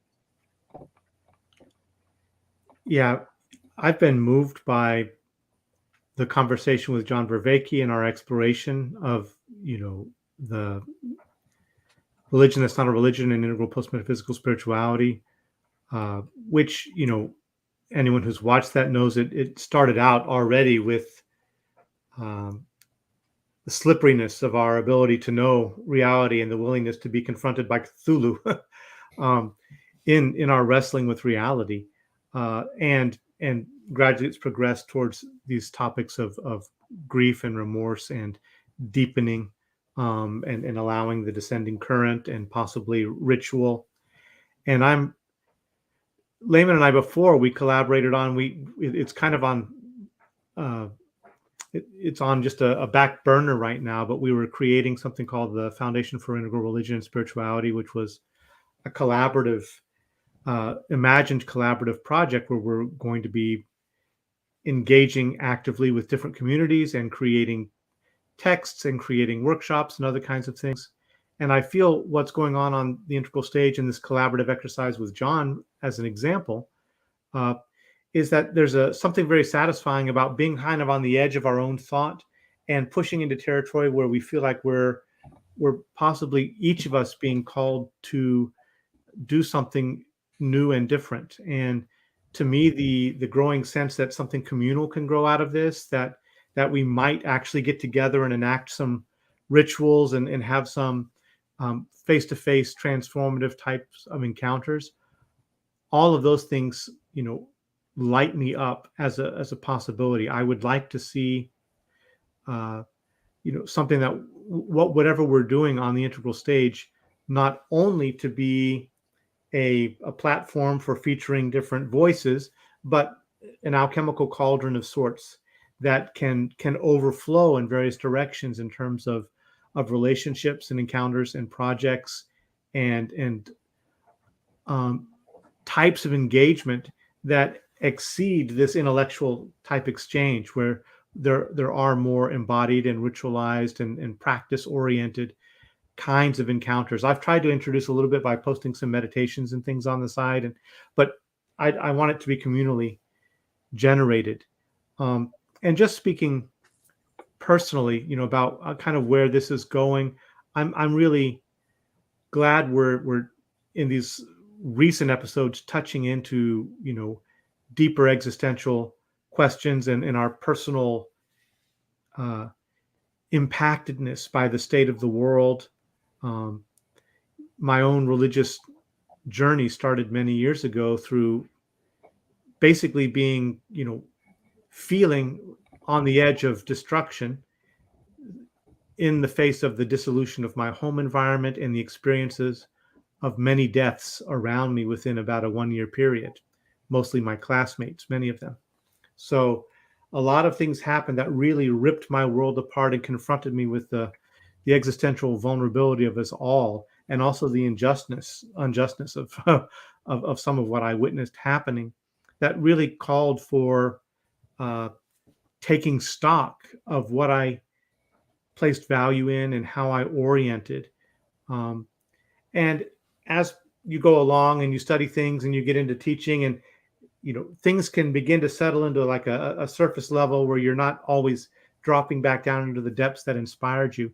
And I feel that in some of the recent months, some of the stuff that we're getting into is inviting me to drop back into those deep core existential concerns and confrontations that I feel most alive around. And it's the reason why I think anything like a spirituality for our time is important and needed, and is not just some kind of intellectual flight, but that it's wrestling really with the conditions, the enormous and unprecedented conditions that we face right now.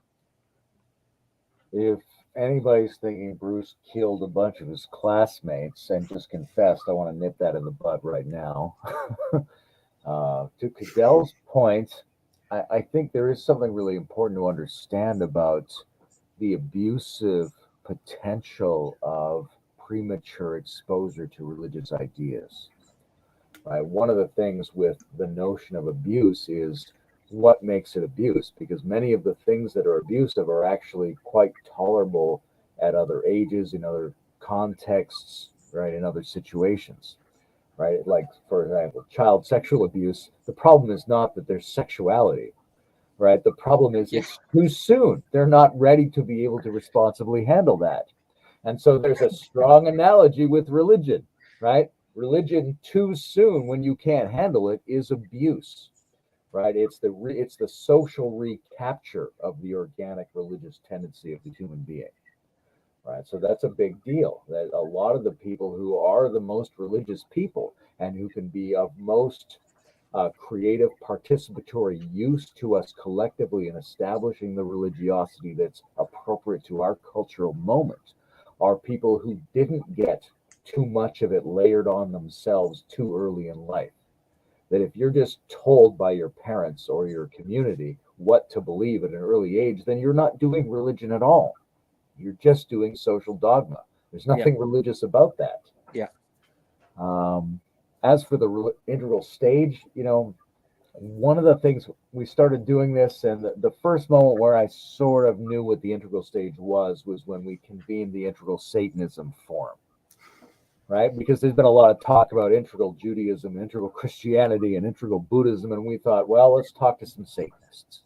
Because if integral is anything, then it's applicable to any potential symbol system whatsoever. But in incorporating that reversal, we started to get a sense of what the flavor of this project was. So we're trying to move the conversation beyond anybody's unity-like model of what the conversation is, right? This is integral, this is metamodernism, this is game B. No, it's more than that, right? There's an insufficiency in all of those definitions that we have to be able to feel beyond.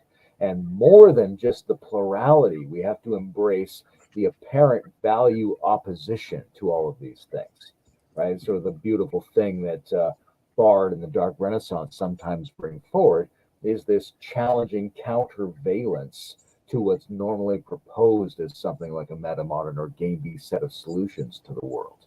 And when we look at integral Satanism, or when we look at the dark, when we look at the undermining features, which can't in general really be oppositional or undermining, they have to be part of what we're dealing with. But we classically fall into these conventional patterns of rejecting half of the qualities and affirming the other half of the qualities. And if we do that, we're not going to be able to get the textures of the reality that we're trying to build a deeper understanding of. So that's a big part of our project. So we work on things like the future of spirit. I've got a series on spiritual transmission, but there's tons of other series. I mentioned those because they have kind of religious flavors to them. But one of the things we're doing in there is trying to bring forward an unforced agenda relative to these things, right? To ask questions, to be willing to undermine them, to be willing to risk ourselves and our own reputations as well, and not have this be some sort of projected version of the integral scholar, author, lecturer routine that we've seen too much of and that lots of communities have seen too much of, right? If we're not asking questions that at least open the possibility that the ideas we hold might not be absolute, might not hold sway, if we're not putting ourselves at risk in some sense, then we're not really doing the project. So the integral stage is designed to be extremely open. It's designed to spread across all of the liminal web communities and embrace all the different kinds of people and textures and moods that are there. And in order to do that, we have to have a lack-oriented notion of what we are and a deep embrace of the seemingly negative valences that are available, because they all need to be in the picture at the same time. Which is an immunological project. Yeah, I think that's yeah, makes sense then that we're having this conversation. I just want to say one thing in regards to this tendency towards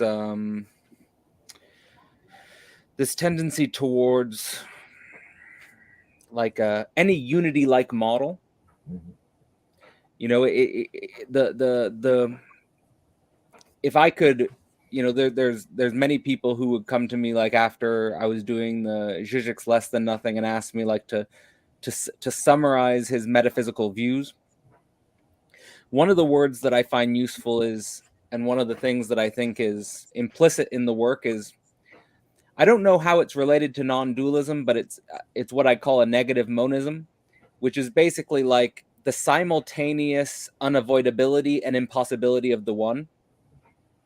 It's like and I take this as interesting to reflect on, as I think I've pointed towards this a little bit with you, Layman, already, with that this is an interesting way to reflect on both sexual and political spaces, that in what I would call libidinal economy is like in sexual and political spaces, there seems to be this indeconstructibility of this desire for some unity, like that you know, even, you know, just and in this sort of formation of a unity model, there's always created these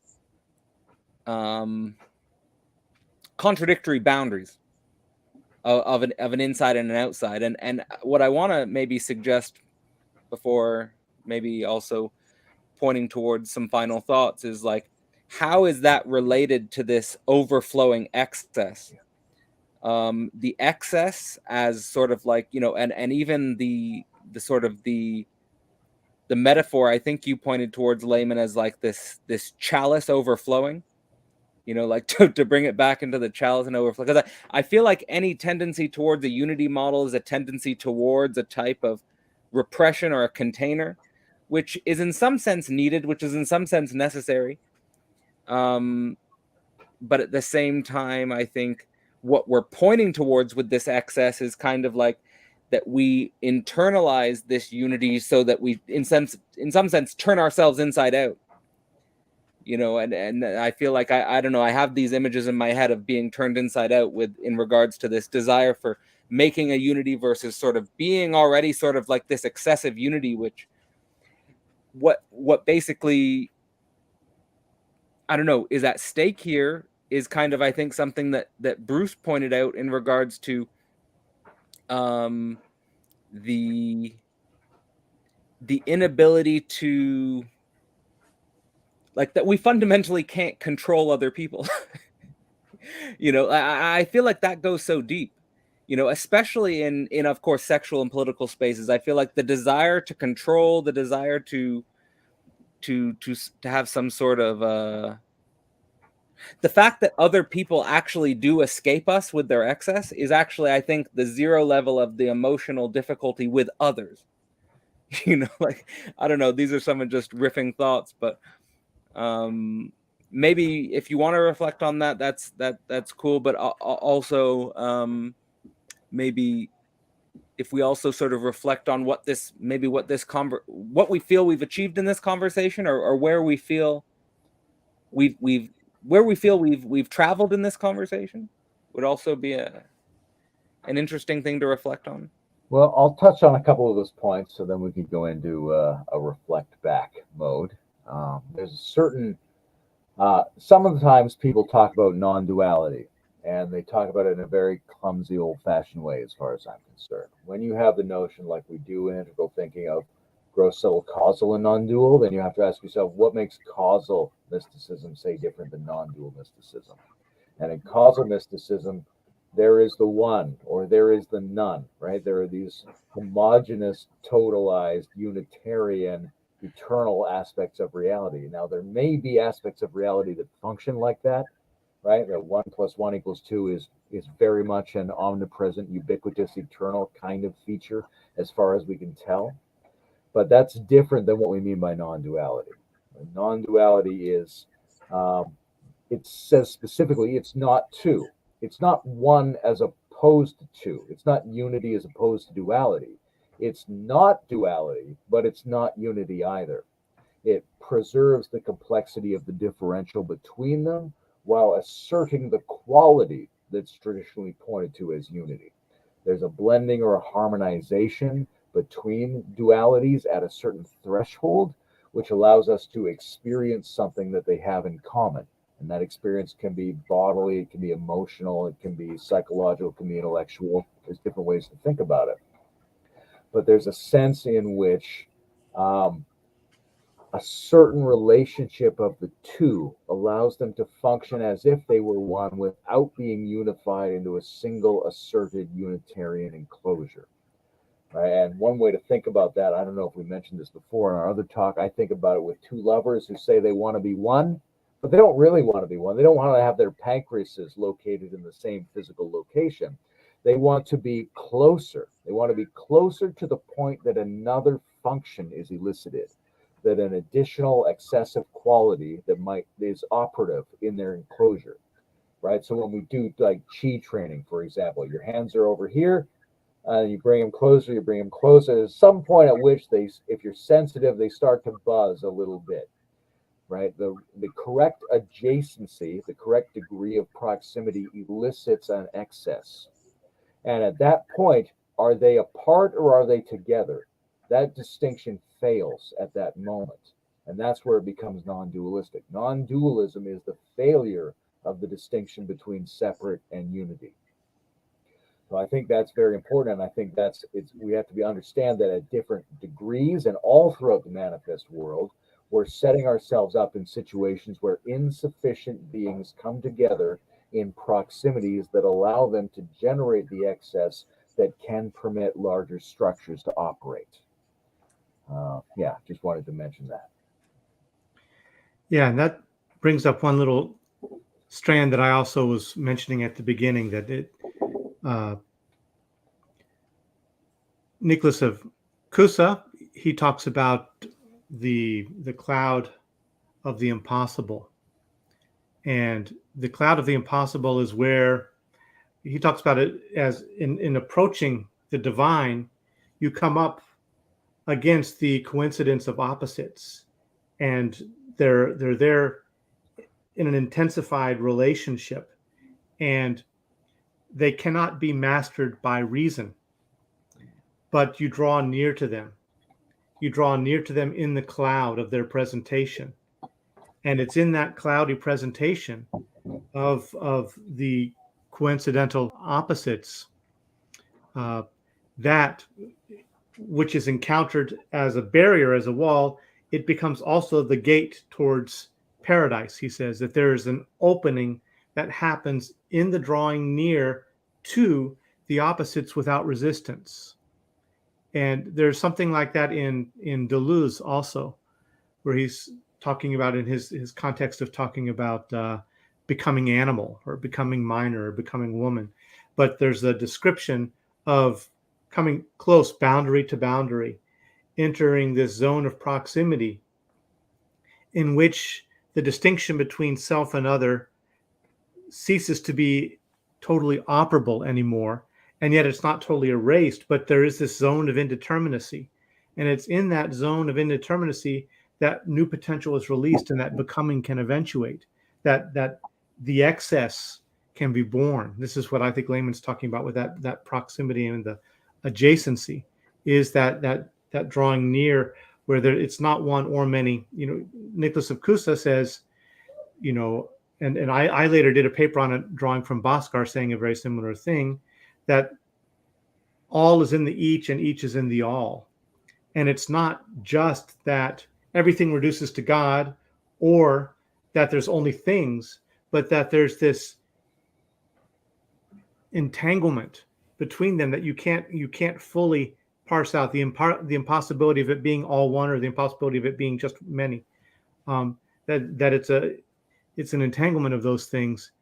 In the grammatology, I've written that with the within, the with, and then the slash and in. Things are with each other and in each other, and they're together by the no. The slash is the no, but it's also what brings them together, both in the withness of side by side, adjacent, alongside co-participation, or co-being, and the in part of our indwelling within one another, our participation and our vulnerability to our inescapable relationship to other.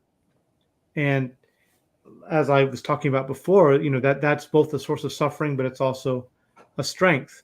When we suffer about the state of the world or the death of God or anything else, it points to our pre-given entanglement and relationship with those things and our vulnerability to those things.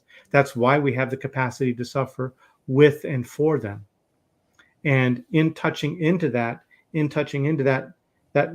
network of co-being, co-presence, that's where the potential for new being can emerge, for new excesses, for new creative effulgences, new unities.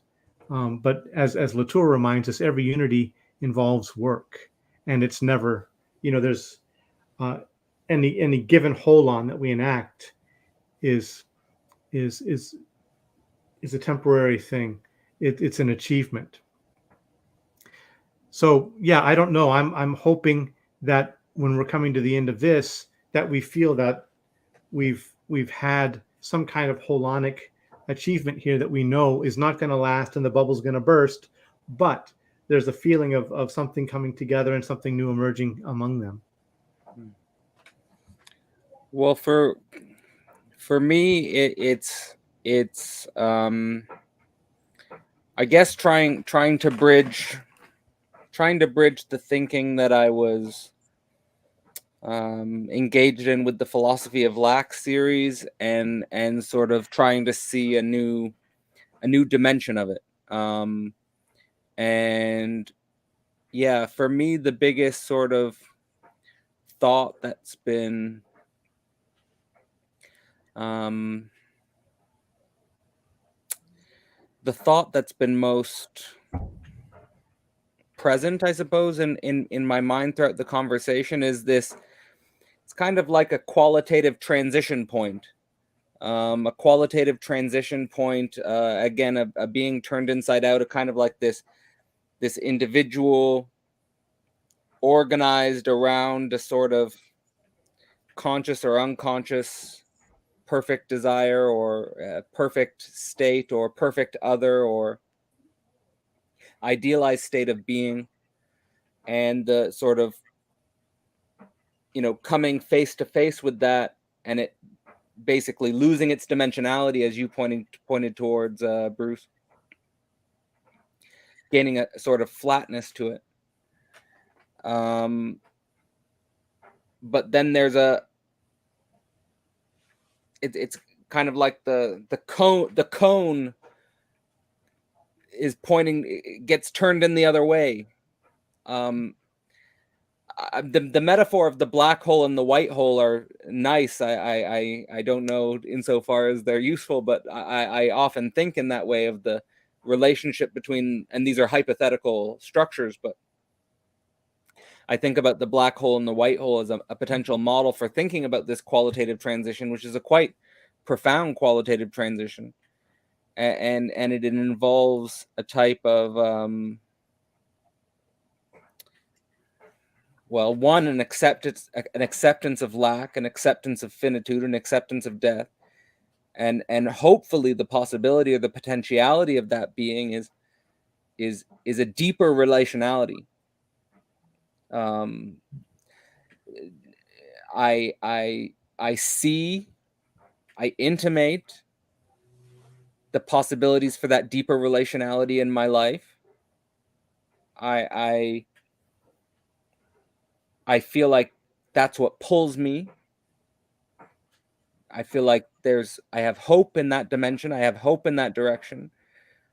There's, I guess, in a practical sense, there's a desire for a form of flexible, dynamic, deep relationality with other people who have been through a similar journey that I'm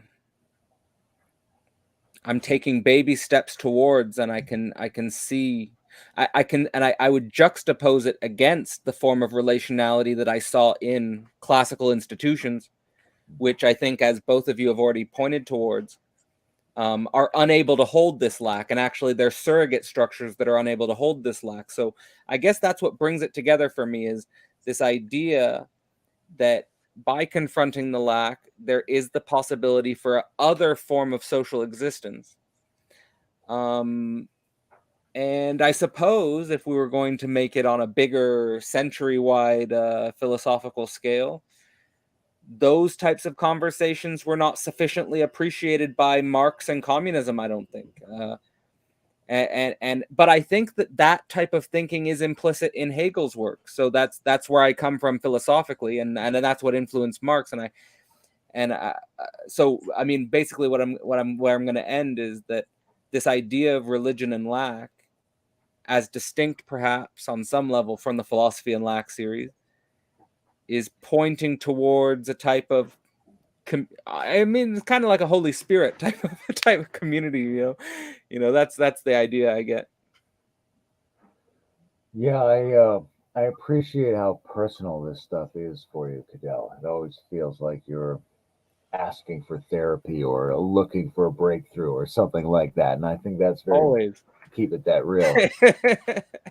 With two things are missing from Marx, I think. One is some of the thinking Hegel did, but also there's the Reichian critique of Marx, which is to say, it's not just that you don't understand the concept of how the dialectic should really work and how you have to move through absence in a certain way psychologically, but also there's this physiological incapacity of a lot of people to allow that drop, allow that failure, right? To be able to emotionally appreciate that in their physiology.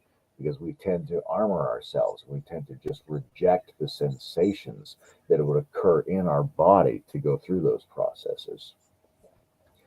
I think we said a lot of clever things here today. Oh yeah, we're very and clever. perhaps appropriate to the theme of lack, I feel like there's a level we didn't get to. There's something I'm still waiting to hear that I haven't heard yet.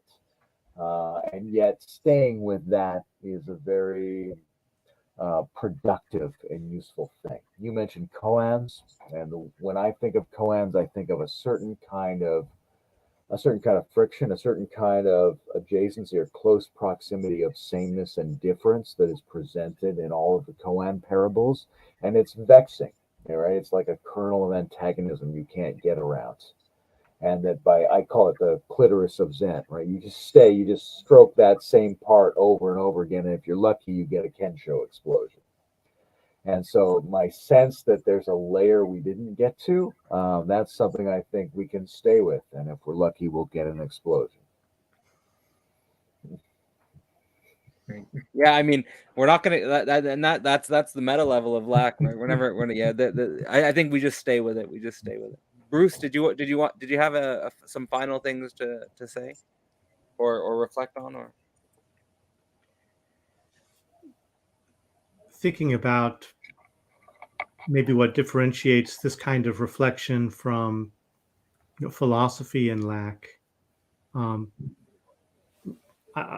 wouldn't want to make an absolute kind of difference. I think a lot of philosophical questions open up into a deep religious sensibility, and vice versa, of course. Raimon Panikar, when he talks about one of the kind of the kairotic challenges, the challenges of our time, which is the intercultural and interreligious encounter as a religious phenomenon, not just a social or political one, but as a religious one. For him, what makes it religious is it involves a direct confrontation, a direct and willing confrontation with our own contingency.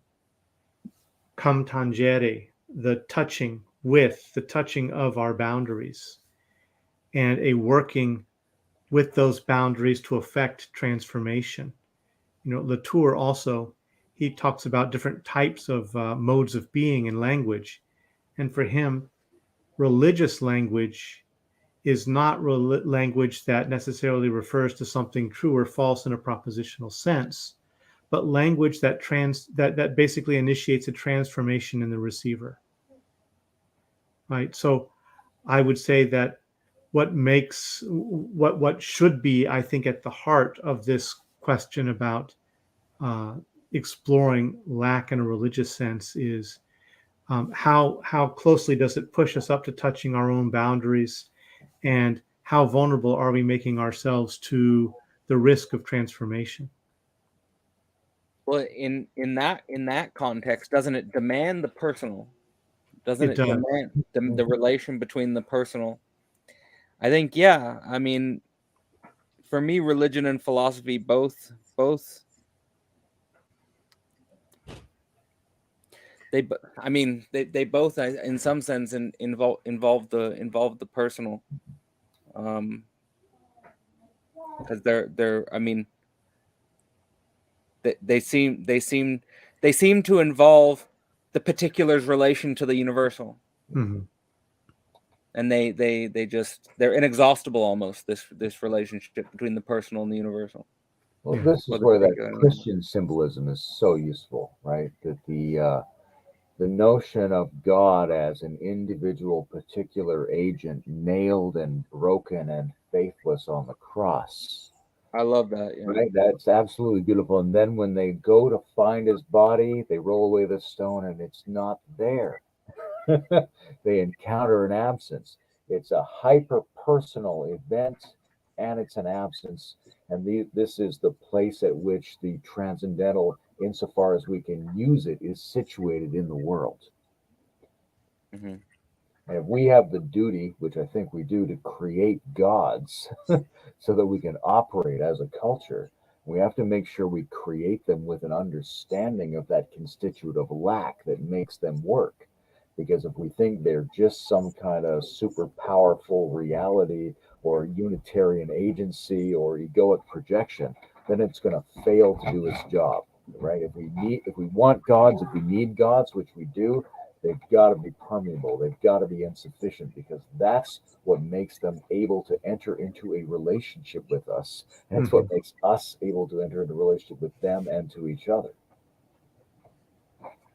Okay, guys. Well, I think let's save this conversation as an interesting intellectual start to the idea of religion and lack. I think in some sense, I mean, again, it overlaps in various ways with what I've been doing on the channel, and I think it overlaps in various ways with what you've been doing on the integral stage.